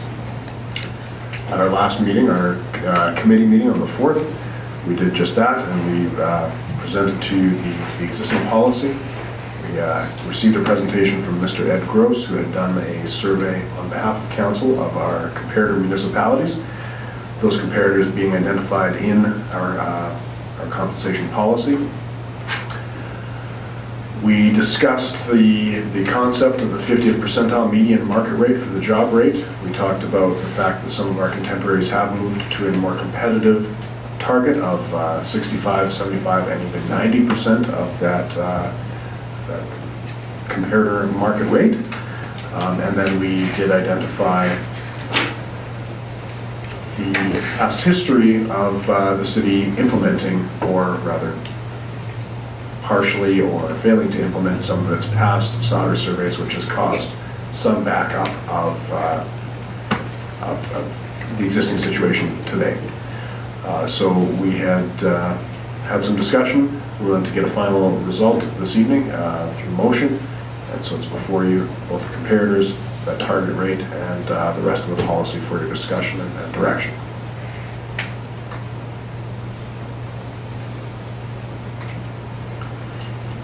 So, I guess I just want to say one thing about, obviously an important subject when you're affecting people's livelihoods, and it can be particularly contentious, but out of the, all the items, or all of the other communities that we saw that we compared to, personally I was comfortable with the way that we came about staying in that 50th percentile. Seemed like a relatively common sense approach, and given that pay is not the only criteria for an attractive workplace, I felt that it was appropriate. The rest of the council felt that was a particular item, but it was interesting to see some of our neighboring communities that chose to be in the extreme upper end of that particular scale as well, and certainly represent some different approaches to our much valued employees, but I was comfortable with it remaining in that 50th percentile myself. So, Councillor Hoekstra. Thanks, Mayor Creasy. So I guess help me out here a little bit, because I was curious why there weren't numbers attached to this policy a little bit, like what the COLA might be, or I know in the past, even though this sort of was our policy in the past, we didn't always adhere to it, so I was curious. Going forward, it says now we're going to try to maintain the market value of the job and the 50 percentile, but what if we have a bad budget year? Does this policy just go on the side? I guess I'm just curious, because there's no numbers in it. We're not actually, like, we did find out from Mr. Gross that there's a number of positions that are lagging. So I guess I was hoping to see some of those numbers tonight. What does this mean? If we approve this policy, what are we actually saying then to all those positions, that we will bring them up to speed? I'm sure our CAO will have some background information on that for us. So the policy itself will endure, hopefully, in this form, well beyond this upcoming budget cycle. So certainly ability to pay is a consideration when it comes time to the budget. I mean, that is reality. What we have done in the past, with our most recent budget, is we'll prepare a budget based on your, there's 3 or 4 policies. There's adjustments here, the budget and taxation preparation policy, the equity and reserves accounts policy, this compensation policy, and I believe there's one more that we would check them against to see, have we prepared a budget in line with our existing policies.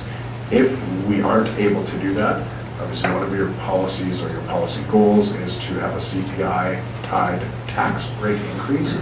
So if there becomes a conflict where we're not able to satisfy that, and your reserve contributions and your compensation of staff, then we would present to you a number of options to say, this year you may have to vary from one of your policies, and we would recommend, maybe using last year as an example.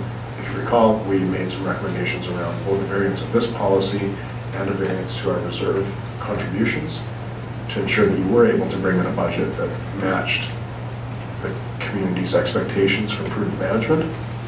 We would do the same thing here, where we are asking for your intent tonight, and certainly should you pass this, it will be our intent to remedy those existing positions that have been identified as not competitive with the market. We would be bringing you a budget with those remedies and identifying both the value of that, and of course if we do have competing policies that don't let us satisfy all of them, we'll make some recommendations and options for you to look at to see where we can vary. So certainly appreciate that question, but let's remember the council does have the final say with budget items. Councillor Ross. Thank you, Mayor Creasy.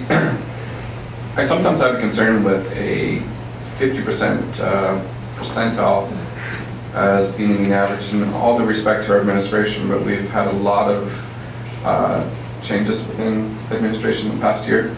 In some areas, I understand is more of what our needs are within administration are more difficult to attract, and it's supply and demand of what's available at that time of hiring. And sometimes I see that perhaps we have to increase the percentile of that specific position to attract more resumes, even to fill that allotment. And sometimes I have a hard time with just keeping it 50% percentile. There's different areas that are obviously, the pool is more lucrative to select from than others. So that's kind of I think is too vague at 50% when you have certain areas that are harder to accommodate. So I believe we do have the opportunity, when we do have those market pressures, say it was very difficult for us to find an arborist, for example, that's a highly skilled position. And when we look at our internal equity bands, it lies within a band that would make it difficult to recruit such a person. Then we would have a discussion internally and look at providing some sort of a market accommodation factor where we would temporarily pay above that band to attract that person. Did I get that right? Is that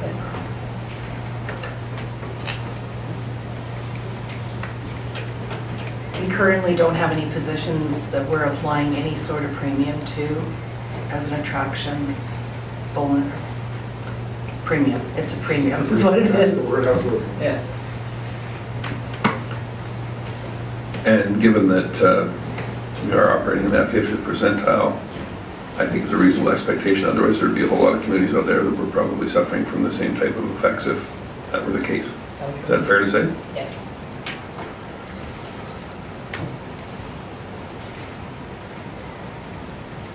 Anybody care to make a motion?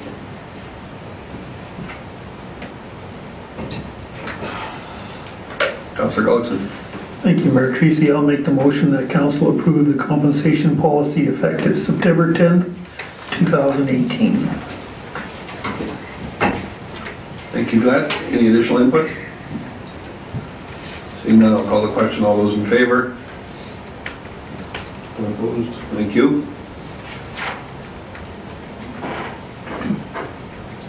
Do you need to rescind?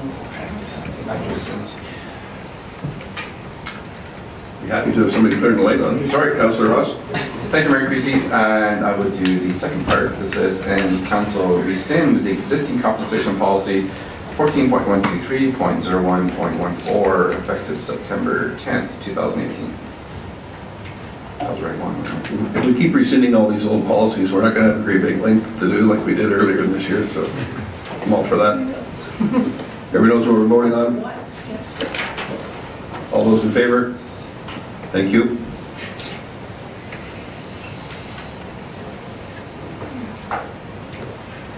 Manager Wilson, next. Manager Wilson, sorry about that. Barbara Wilton, confirmation of appointment for our CAO. Absolutely, Mayor Creasy. Council members, you'll remember earlier this year we undertook a comprehensive process that resulted in the appointment of Matthew Gowdy as the city's CAO. That appointment was effective March the 6th of 2018, and part of the terms and conditions that were negotiated with CAO Gowdy was a probationary period of 6 months. So that time period has concluded, and council has conducted a review of the performance and the achievement of goals in the first 6 months of employment. And this report is coming forward to you to consider confirming Matthew Gowdy's appointment as Chief Administrative Officer retroactively effective September 6, 2018. Thank you for that. So congratulations, Mr. Gowdy, on that formal appointment, and I'd like to thank council on the other lengthy process of going through that process initially, and also for the latest round as well. So thank you. I appreciate it. You should get the motion. That's it. I'm not trying to change voting or anything here, but Councillor Hoekstra. I would like to move that council confirm Matthew Gowdy's appointment as CAO effective September 6, 2018. Thank you for that. All those in favor? Not to make you start with all. So moved. Congratulations on your formal appointment now as well.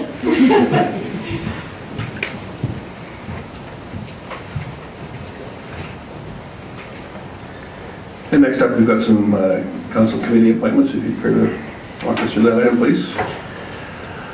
So we do have one council committee appointment, and I have the gentleman's name for me, and then lost it. It is to the Heritage Resource Committee.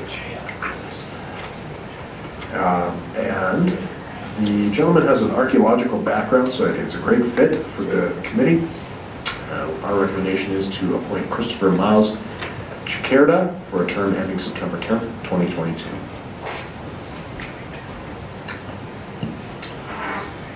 Very good. As you know, members of the gallery, we have a great number of committees and boards and commissions that members of the public at large serve on, and we're certainly happy to have them. And certainly thank them for all the work that they do. We have a motion here we'd like to entertain. Councillor Hoekstra. I would like to move to appoint Ms. Miles Chikerda for a term ending September to the Heritage Resources Committee for a term ending September 10th, 2022. Thank you for that. Any comments or concerns with that appointment? All those in favor? Unanimous. Thank you.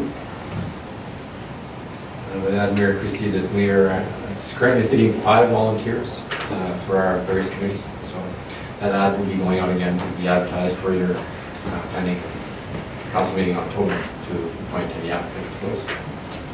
Thank you very much for that. Always room to put more good people to work.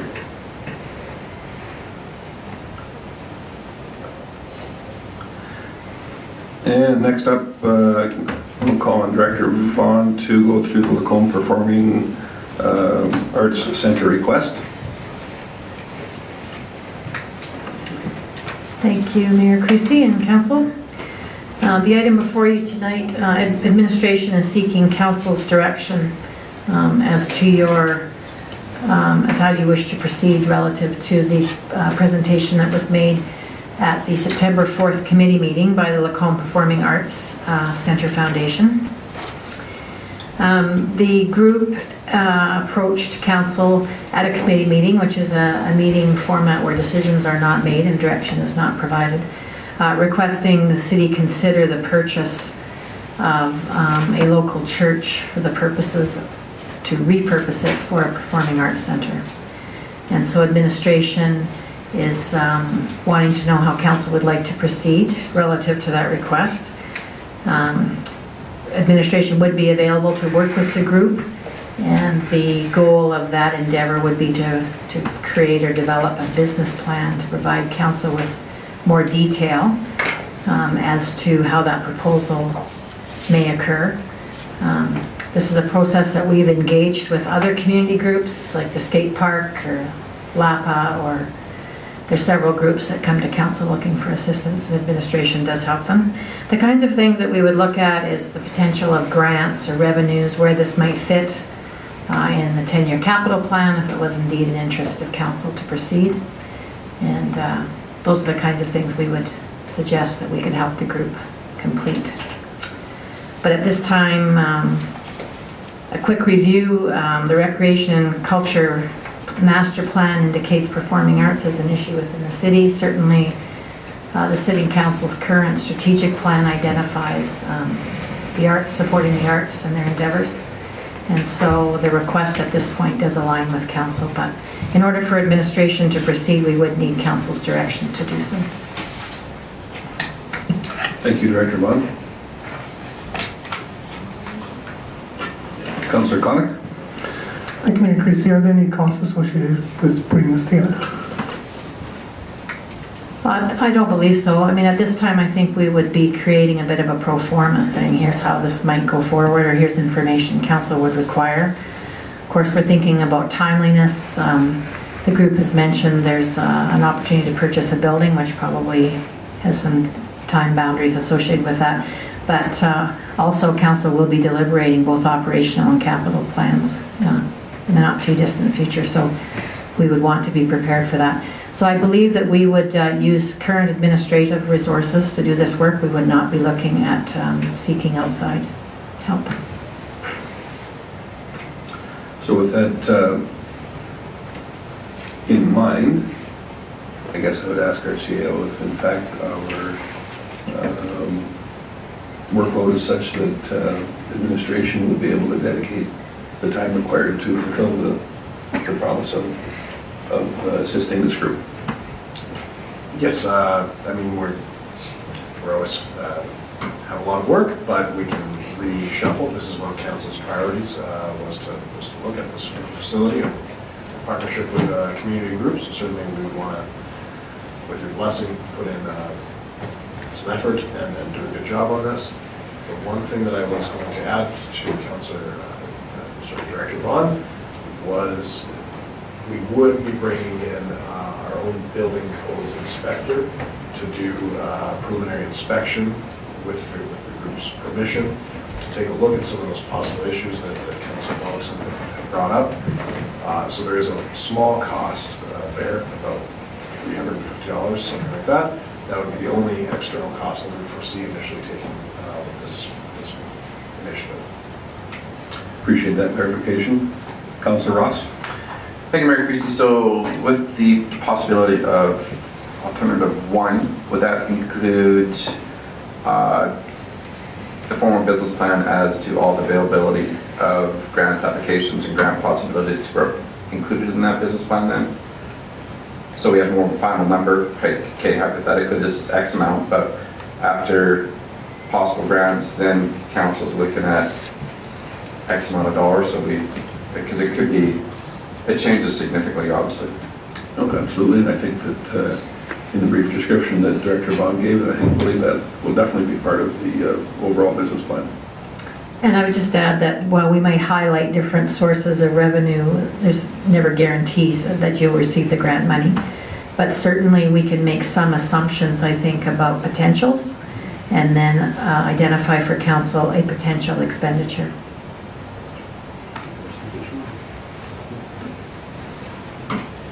Councillor Jacobson? Sure. So I was actually quite impressed with the presentation that the group gave on Monday, and I found particularly persuasive the two arguments. First, that you know, the opportunity for this kind of building with these acoustics being available is well, it doesn't come around that often. So I think just based on that argument alone, it should be pursued to see it's viable. But even echoing Councillor Hoekstra's comments from before, I also found it quite persuasive that there's a lot of support given to other demographics in the city, and that this one might get overlooked. And when I realized that, I said, for sure, I'm behind this, at least in the exploratory phase. So I'm actually very happy to move that Council accept the Lacombe Performing Arts Centre Foundation as information and direct administration to assist in the development of a formal business plan. Thank you for that. Any additional comments? Councillor Gullickson. Yeah, I'm also in favor of looking at it closer. I just want us to be cautious that this building could be a money pit if it's owned by the city. And I think there's different rules for us compared to other organizations owning the buildings. I'd like to say that I am a huge proponent of the arts. I'd like to see us have more facilities in our community for sure. I'm just a little afraid of a building like this coming into our hands, that's all. Anyone else? Seeing none, I will call the question. All those in favor? Thank you. Looks like to me we can look forward to a business plan.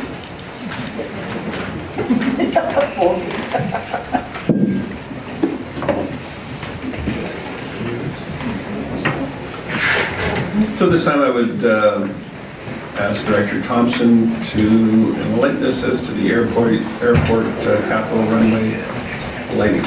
Happy to. For council tonight is a recommendation to award a airport runway lighting contract to Signal Electric. So we'd like just to highlight some of the work we did around this RFP, particularly around our evaluation of a hardwired and solar lighting option in regards to providing the airport lighting. So we released an RFP. We received 6 proposals, and those proposals included options for, at our request, for both the supply of solar lights to be installed by the Flying Club of Lacombe, and the supply and installation of a hardwired LED light system. So the consideration of the solar option is one of Council's strategic priorities. Strategic goal 4.3.3D, investigate the possibility of using renewable energy in energy use in city facilities. And so when we received the pricing for both of these options, it was clear that the solar option, the upfront cost, especially because it was a supply-only cost, was quite a bit cheaper than the supply and install hardware option. However, when you factor in and kind of read into a little bit more of the manufacturer's recommendations for the replacement of the batteries, the backup batteries, which are a 5 or 7 year cycle, the replacement of all the batteries for the lights required for this project would be about $20,000 every 5 to 7 years. So when you factor that in over the life cycle of the solar system, and then you factor in the costs over the life cycle of a hardwired option, they actually come out pretty close in terms of on a cost per year basis. The benefit of a hardwired system, well, actually some of the pros and cons of the hardwired system and solar system are highlighted in the memo. Ultimately, in discussion with the Lacombe Flying Club, the recommendation to council tonight is to award the hardwired system or award Signal Electric the installation of hardwired solar runway lighting system. Some of the grant breakdown is included in the memo as well, and happy to answer any questions that may come.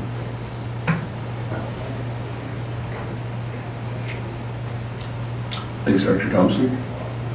So you've highlighted some of the advantages and disadvantages there. Was there any other operational issues for either of those systems? When you're at the exploratory phase, and when we found when we're exploring the solar lighting as an option, suppliers have asserted that they will work in Alberta conditions. However, when we put those requirements in the RFP to demonstrate that, minus 30, the full range of weather that we see here, there was some hedging, I guess, in the proposals to say it may not be fully meet the criteria that we've identified. That's not to say that solar lighting wouldn't work. It's just it's not as they wouldn't guarantee it would work in all those conditions.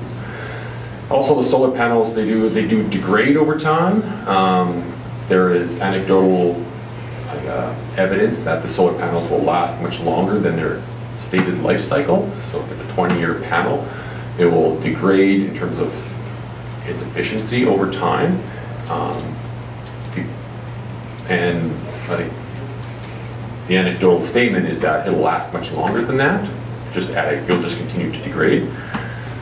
That is not backed up by any kind of warranty or anything, so it's hard for us to kind of use that as a basis for our life cycle assessments. So we have just used the warranty 20 years of 20 years for the life cycle of the solar panel.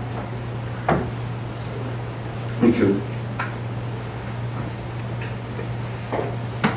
It's nice to see some of those criteria that don't just jump off the page at first, because when you look at, works in at night, there's lots of advantages it appears at first, but when you delve into it, all of a sudden the solar system does appear to be problematic, in my opinion, and your score would suggest that the experience and qualifications for that and the product quality would bear me out on that as well. So basically, whatever you save in the short run, you're going to pay over time substantially, and it looks like there's some operational issues as well to me. So in this system, with the proposals we got for this system. Mm-hmm. Councillor Jacobson? Just a question for clarification. Thank you, Tracy. So the residual value that's provided by the conduit, is that just that it can be renovated and replaced down the road? Is that the value? Is there, you can rip it up and sell it, or what's the? No, that's conduit in the ground that if for whatever reason you needed to replace the wiring, you could utilize that conduit for that. So it's just easy to redo it. Exactly. Councillor Connick? Thank you, Mayor Creasy. One of the disadvantages cited with the hardwire is the reliance on the electrical grid. Do they not have a backup generator there at all, Director Tom? I actually don't know off the top of my head if they have a backup generator. That's the question we have to ask the board.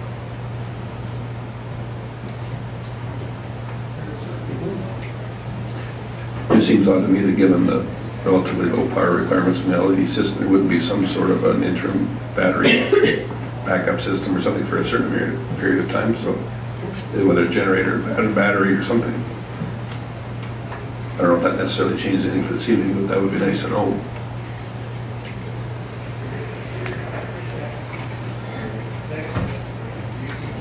Councillor Connick?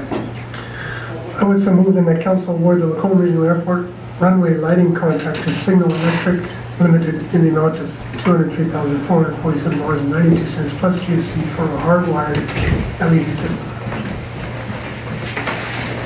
Thank you. Any additional comments? I'll call the question then. All those in favor? Thank you.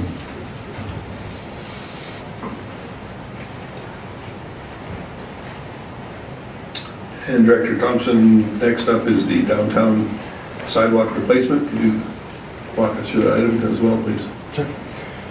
So again, before council tonight is a report from administration highlighting the results of a tender for the 2018 downtown sidewalk replacement program. We conducted an RFT process and received a number of bids. Olds Concrete was provided the lowest unit rate quantities, unit rate costs for the sidewalk replacement. And initially when we proposed this program, we did not expect to get such low unit rates. And so I was expecting probably to get maybe half the block done. In this case, because of the lower price, we would be able to do the full block for just over the budgeted $100,000. So with that in mind, we have not, up until when we released this RFP, administration has not consulted or made any of the businesses on, say, on the south half of the 50th Street, on the east side of 50th Street, south half, identified in red here, aware that this program is happening. We have been talking to businesses closer to the north side, just not the south side, simply because we didn't expect we'd have the money to do it. It turned out we were able to do much more than we could, or thought we could.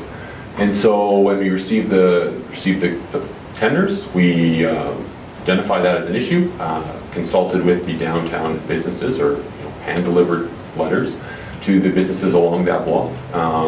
We wanted to talk to them about the impact of this program if we were to proceed with it in its entirety this year.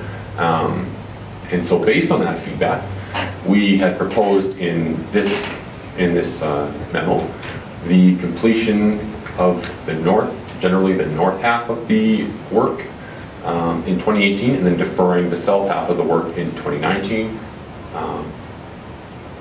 just based on the feedback that we've heard. Council's aware, one of the downtown business owners has supplied a letter requesting some additional scope being considered with this downtown sidewalk replacement project. We have had an opportunity to discuss some of the ideas where this business owner wanted to go in regards to developing for enhancing this project, or adding more scope to include something, I would say, a little more in line with what is identified in the downtown area redevelopment plan for this project. One of the concerns of this business owner was that we would be replacing sidewalk and then not considering any of these plans, and that we are unable to, or that we would essentially could be throwing away some costs if in the future we were to incorporate some of those plans on the street. So, with that said, we would like council to consider awarding this project in 2018 up to $40,000 in 2018, and then allow the administration to work with this downtown business owner to kind of flesh out more of a plan for council's consideration in 2019.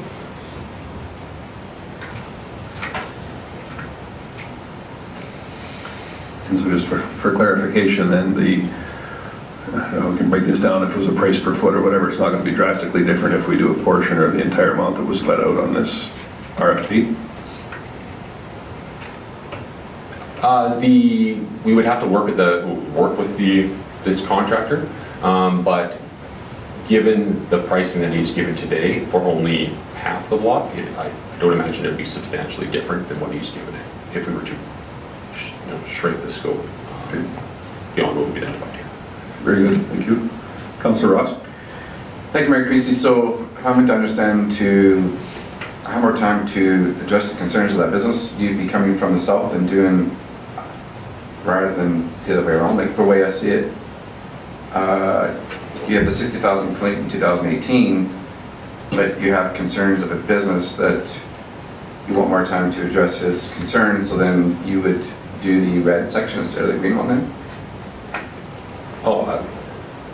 No, I see the $40,000 number. So that was a number where we would be replacing only in front of the pharmacy and the Main Street Medical Building. Those are two business owners who had a sidewalk that has been significantly deteriorated in front of their building for some time.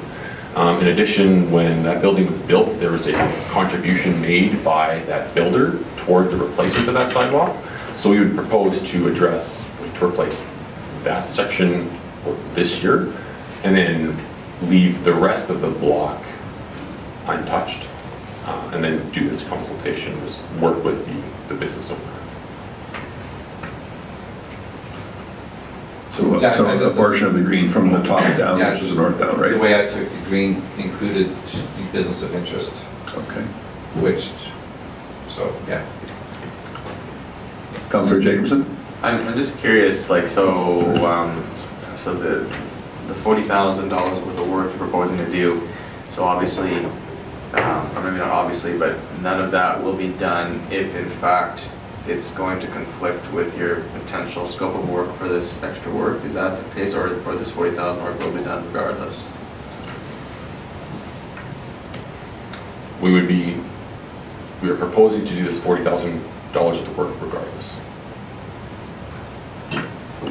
And then in that area, so there's no potential for the amount of work, this $40,000 work, there's no potential for redundancy with whatever may be proposed for this extra stuff for next year. There is a potential conflict. There is a potential conflict. If there was some work that was along the whole corridor, that it may impact this area. Because I'm just wondering if we're going to go and do all this, which I'm in favor of doing, like we could do that, that's great. Would it not be wiser than just to wait to do it all next year once you've incorporated everything and see how this is all going to shape up what we approve or don't approve to do? And if we are going to do it, like it may only be $5,000 or $10,000 of redundancy, but maybe it's best just to do it all in one shot. That's just Certainly seems logical enough, but I think that our CAO might have some information in that regard. So I had two comments, I guess. On that one, there is potential for redundancy. The reason that, and we did discuss that very fact, that maybe we shouldn't be going ahead with any of it. The adjacent building owners there have been quite patient and have had that deteriorated sidewalk next to their brand new building. After they contributed money to the city to replace that sidewalk on a certain schedule. And so that was our recommendation, as to say, well, maybe you can still meet that. I don't want to say commitment, because we did advise them that the council had the ability to vary as they see fit, but sort of an expectation on that building owner's behalf without compromising the southern half.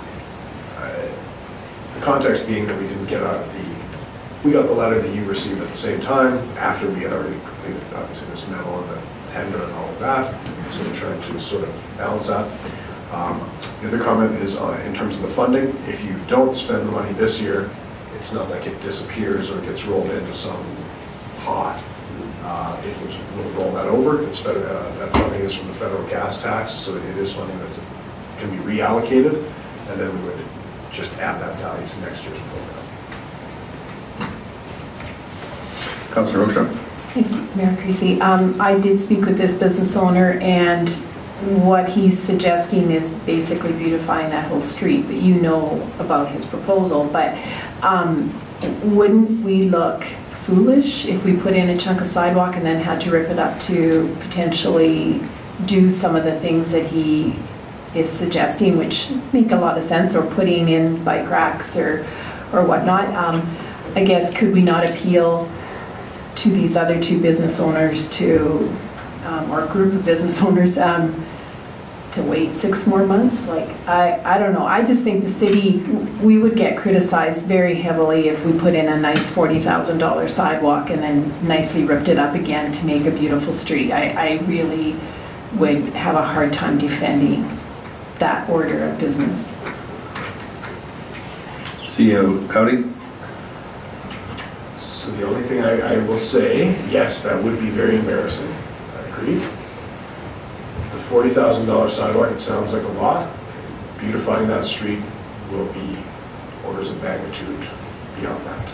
So we always want to avoid rework. I don't think it would be a major component of the project, if you were to go into a beautification program, I think you'd get a seven-figure program for sure for that one. Councillor Connick? Thank you, Mayor Creasy. Ross, are you able to bring up the downtown area redevelopment plan? And if you go to page 53 of that. Yeah, from the site, probably, the website. And it just shows, like, it's clearly defined what this street could look like or should look like, and I think that's what that business owner is referring to. And he brings up a good point. If we're going to go down this road, and right now we haven't budgeted for that, it's not even within our 10-year capital plan, it would be significant, but it is a good point. It would be a significant upgrade, and why would we just do the sidewalk when really our intention as for the downtown area development plan is to do much more? Ross, it is just so you know, it's linked in the Yeah, it's linked in the memo. Linked in the memo, sorry. That's all I did, is clicked on it and then. That's even easier. I'll do it the easy way. There you go, hit it. Yep.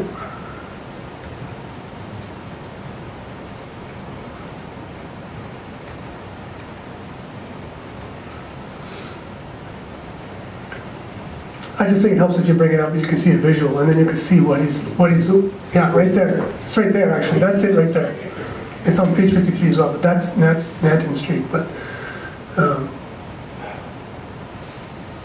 or you can go back to page 53 too, but. So right now, it's not within our budget, it's not within our 10-year capital plan, it would be significant.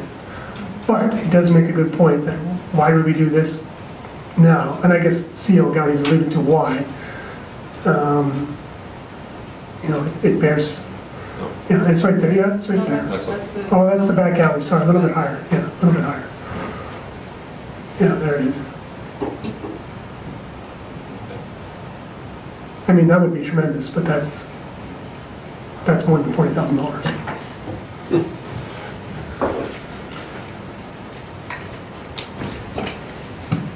Councillor Jacobson, go ahead. Yeah, I guess just to maybe re-echo my point earlier, I agree with Councillor Hoekstra that we would look foolish if we're going to do this, and I think if it's communicated that we're not doing this simply because we're planning on doing something a lot more than just doing the sidewalk. I don't know. I mean, I'm not familiar with the businesses who contribute or anything like that, so I don't know. It just, I know it's definitely, I understand it's orders of magnitude higher, you know, but you know, it all adds up. So I would be in favor of waiting until we know exactly what we're doing throughout for the entire area before we spend any money there, especially if we're considering doing these types of things, which it looks really nice. So I'd like to see what it costs anyway. So, Director Thompson, if in fact this small portion of the sidewalk was done there, are we to suggest that it would have to be ripped out in its entirety to accommodate enhancements that may be proposed in the future? The reason why I ask is because there is a significant need for the sidewalk in the area, given that that is the doctor's office and frequented by people with disabilities and elderly on a frequent basis, and it's overdue as it is. So I'm just curious. I appreciate the financial implications of this, but it seems to me we're omitting what I would consider to be somewhat of an obligation on our part to take care of this year as promised, for the sake of a plan that may or may not happen in the future. One of the things that that may be borne out in going through this process would be something that came up during the Main Street program was the energization or providing power outlets at trees, so that you could light those trees, and so that could be borne out through a process here. That would be a requirement of some sort of beautification project, or at least a desire on 50th Street. And so the way we've dealt with it on Main Street, or the way we could deal with it here, would be to install conduit or something up front. You have to work in those costs, but certainly the installation of conduit is not significant. There is a cost to it, And so we could factor that into just doing it into this area, into this section of sidewalk, assuming that maybe it might be incorporated into some sort of future plan.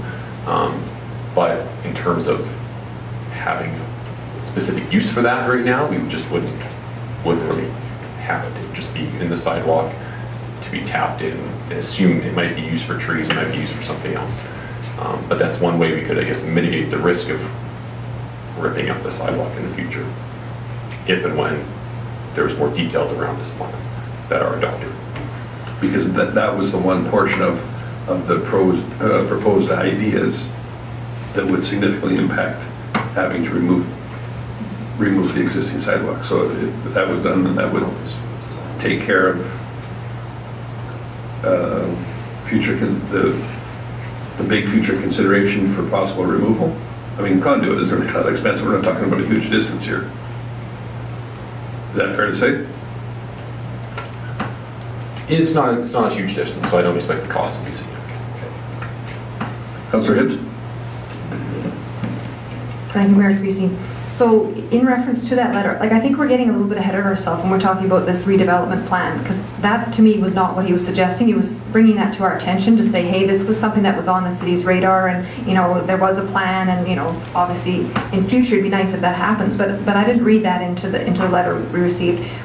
He was mentioning specific items, and that was painting parking stall lines, perhaps adding a crosswalk, adding bike parking, smoking like receptacle or garbage bins, and lighting and trees.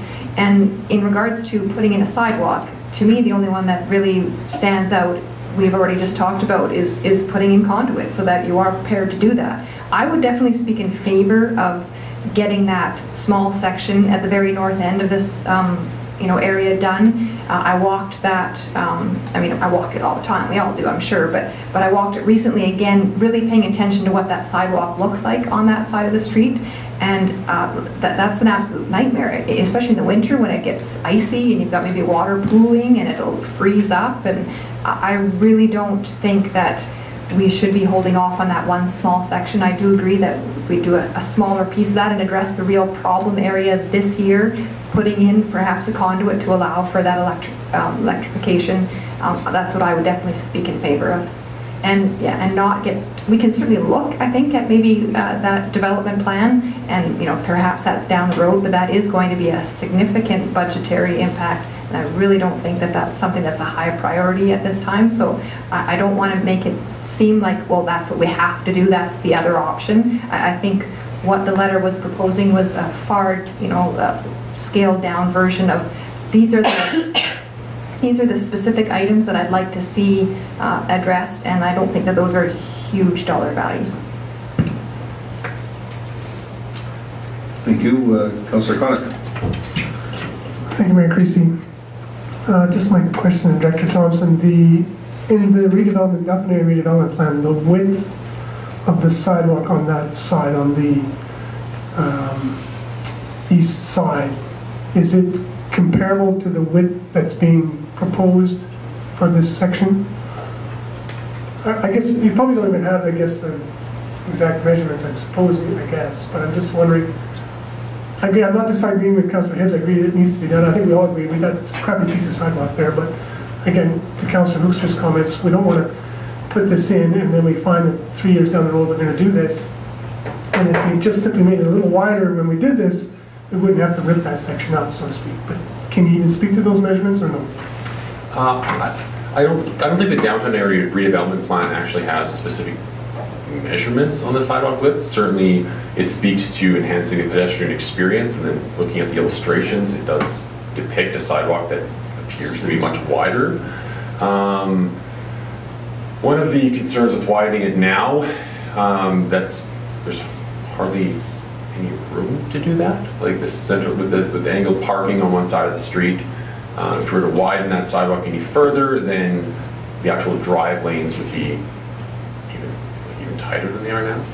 And so that is one change more likely you'd want to entertain that amongst a bigger program on the street.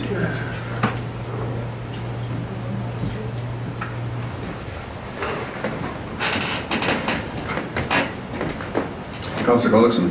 Thank you, Mayor Creasy. I'm totally in favor of this redevelopment of this street, but I don't think we're prepared to do that now. I think we should do the sidewalk. If it is wider, I can't see why we wouldn't be able to incorporate that into this plan by the looks of it. I don't think there'd be any problem in that specific area. It's not that big. And the sidewalk itself needs to be replaced badly. And if they've paid a portion of that, I think we have an obligation to do it. Councillor Ross. Thank you, Mayor Creasy. I'd like to make a motion that council direct administration to proceed with the sidewalk that we have been discussing with the new building. The north portion that we already have contribution of the building of the contractor for the distance of the new building with the conduit. Keep in mind for further area of interest of electrical and so forth. That's not really properly worded, but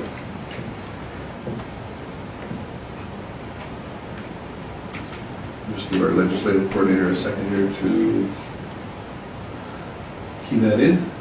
Okay, and when he's ready, then he can read it back to us. I don't know the distance of that building. That's all I'm trying to say is for specifics to make that proper. But. So Councillor Ross and Mayor Creasy's motion was that we proceed with the north portion sidewalk where we already have contributions received from the building owner and contractor with conduit to keep in mind for further use. Yes. That accurately reflects your intent. Yes. Very good. The additional comments? I've seen a lot of lights here, so all those in favor? Opposed? So noted. Thank you.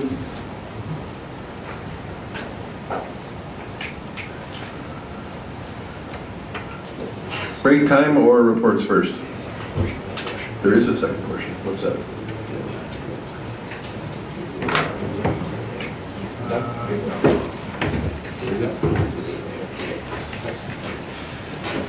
What's council's wishes? Two reports. Reports? Are we done with it? We're not done with this. Yep. We are concluded with that particular item, you bet. And so we're going to do reports. Councillor Hoekstra, are you prepared to start? Sure. Thank you. So yes, I helped with the celebration of the reopening of the Main Street in Lacombe, and it was a good evening. It was a great evening. As I mentioned earlier in the meeting, I helped organize a training day for the advisory committee for the Lacombe Regional Emergency Partnership, and that was a time well spent. Our Councillor Gullickson joined that training day. We also met as a local advisory committee on August 27th to discuss the presentation that Chief Van Delden brought here tonight. Then you can just slide on down. Ross spoke to that training day already, talking about the plan. Then I got something on the next day. Oh yeah, on last week on September 6th, I helped out with the family barbecue at the Lacombe Lodge.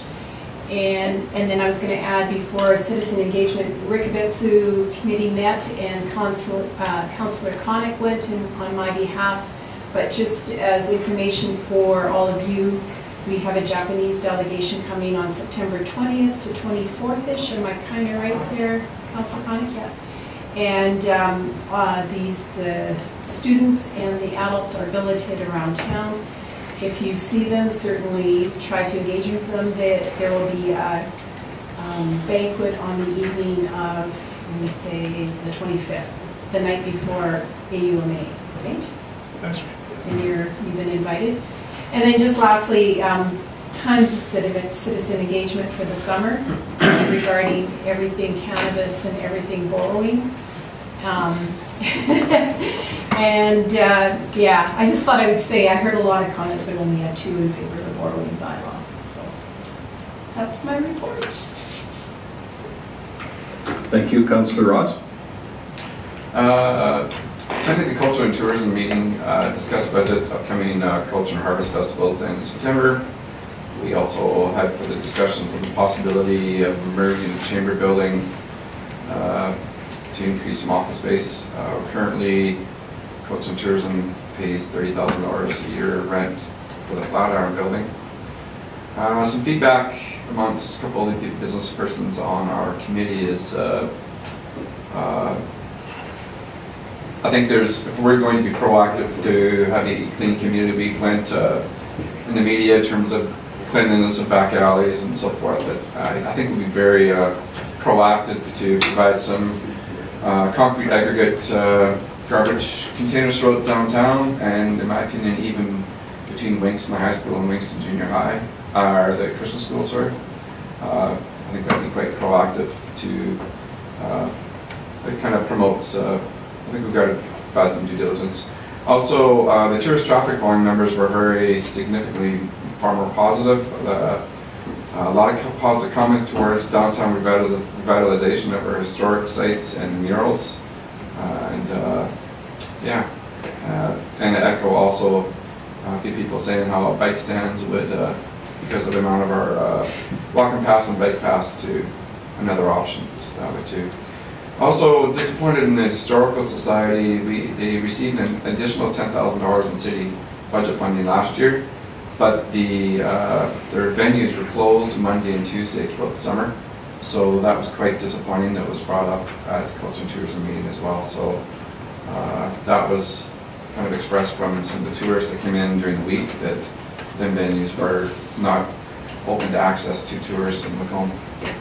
So, and our committee meeting as well. Thank you. Any questions? If not, Councillor Gullickson.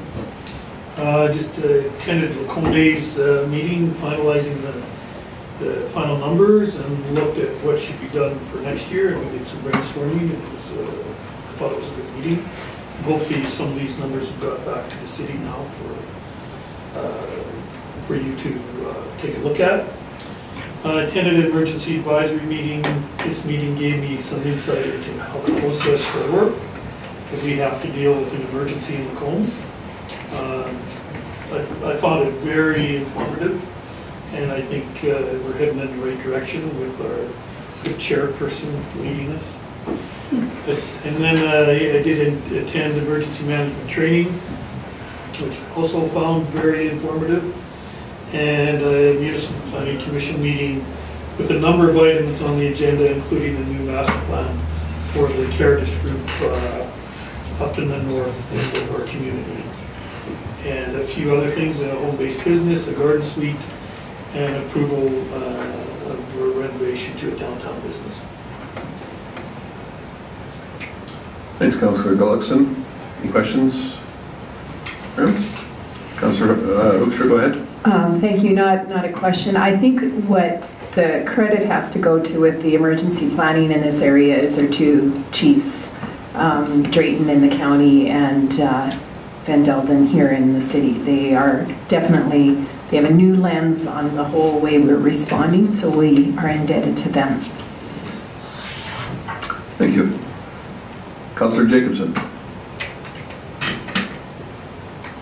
I only had one thing that I went to, and it was last week after the submission deadline, so I'll include that in my report next time. However, I will just verbally report that I have also been engaged tremendously by citizens, and ironically, I've had 2 people contact me who are against the borrowing bylaw, and everyone else is for it. So I thought people must know where we stand on the issue. They should be counting in reverse. Thank you for that, Councillor Hibbs. Thank you, Mayor Creasy. Also, I only had 1 meeting, so I'm just going to add that to the next report. Just, it wasn't worth even writing out for just 1. So, and then yeah, again, very engaged in the community as far as things that are going on in council, which is good. I always appreciate that. But it is a little bit frustrating. I think that is the experience, that they know how you voted, so that they're approaching you knowing that I voted against it. So I'm getting the people that are against it, and I would like to hear more from people that are for it. I also just want to throw it out there, just for interest's sake, totally not scientific, but there was a poll that was done by a media outlet on the borrowing bylaw, and it was very interesting, the results of that. So I don't know if you had a chance to see that or not, but it was quite even. It was a dead heat for a long time, but one side pulled ahead. So I don't know if that's really truly an indication of what the community feels like at large, but yeah, it was very interesting. Thank you, Councillor Connick. Thank you, Mayor Creasy. This is Mike tonight. Again, I had a couple meetings and I'll submit them on my next report as well.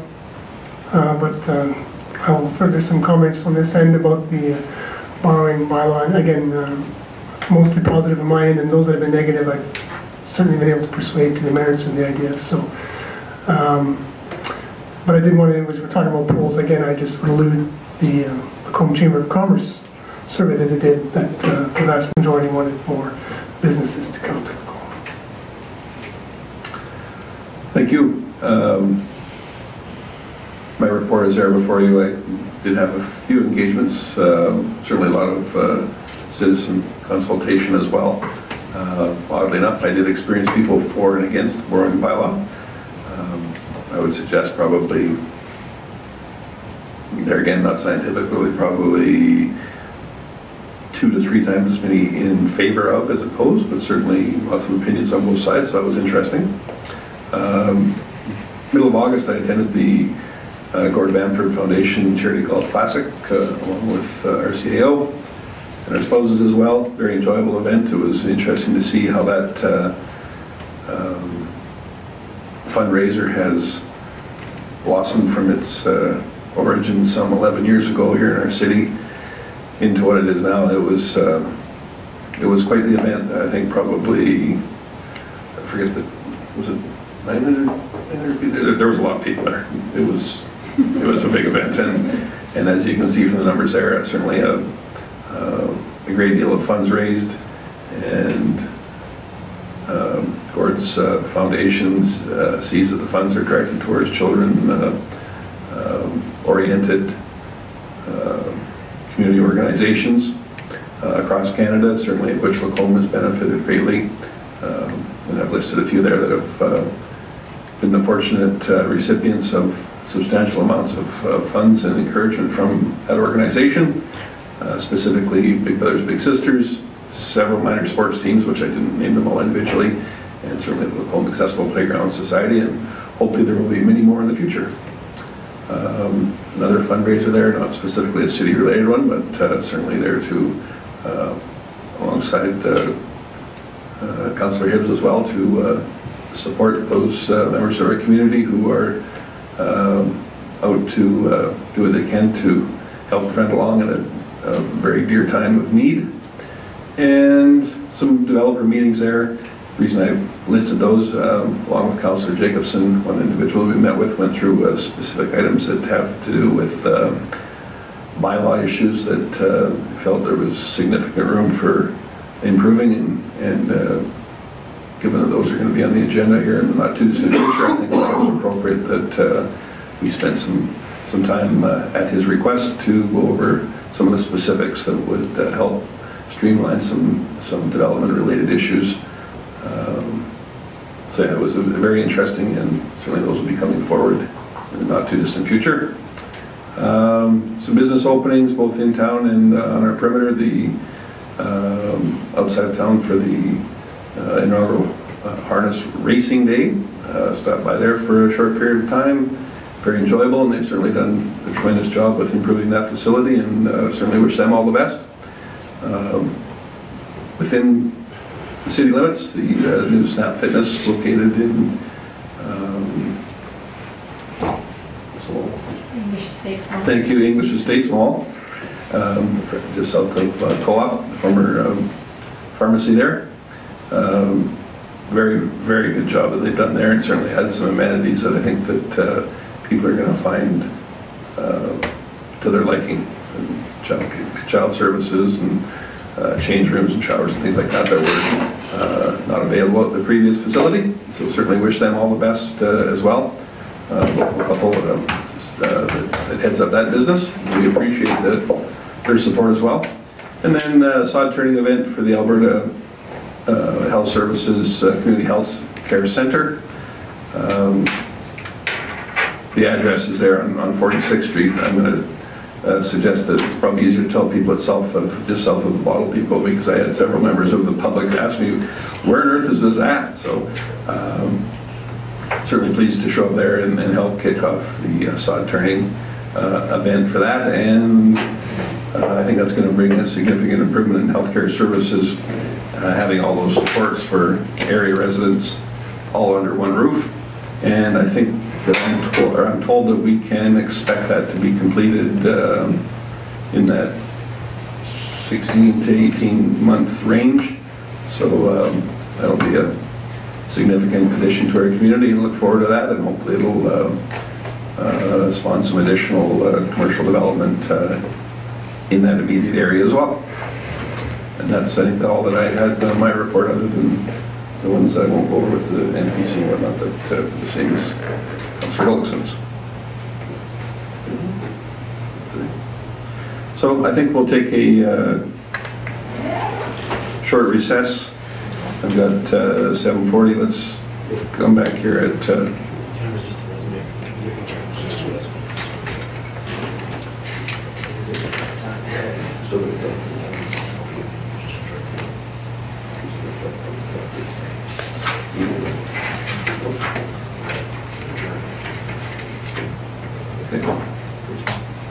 we're going to have a short change in plans here that hopefully will still allow some time to speak with media.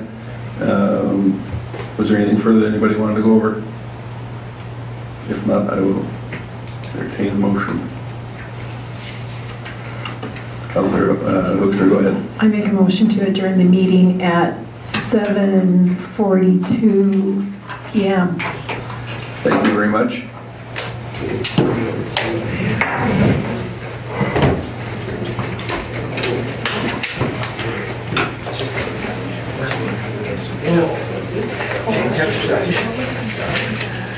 You never know.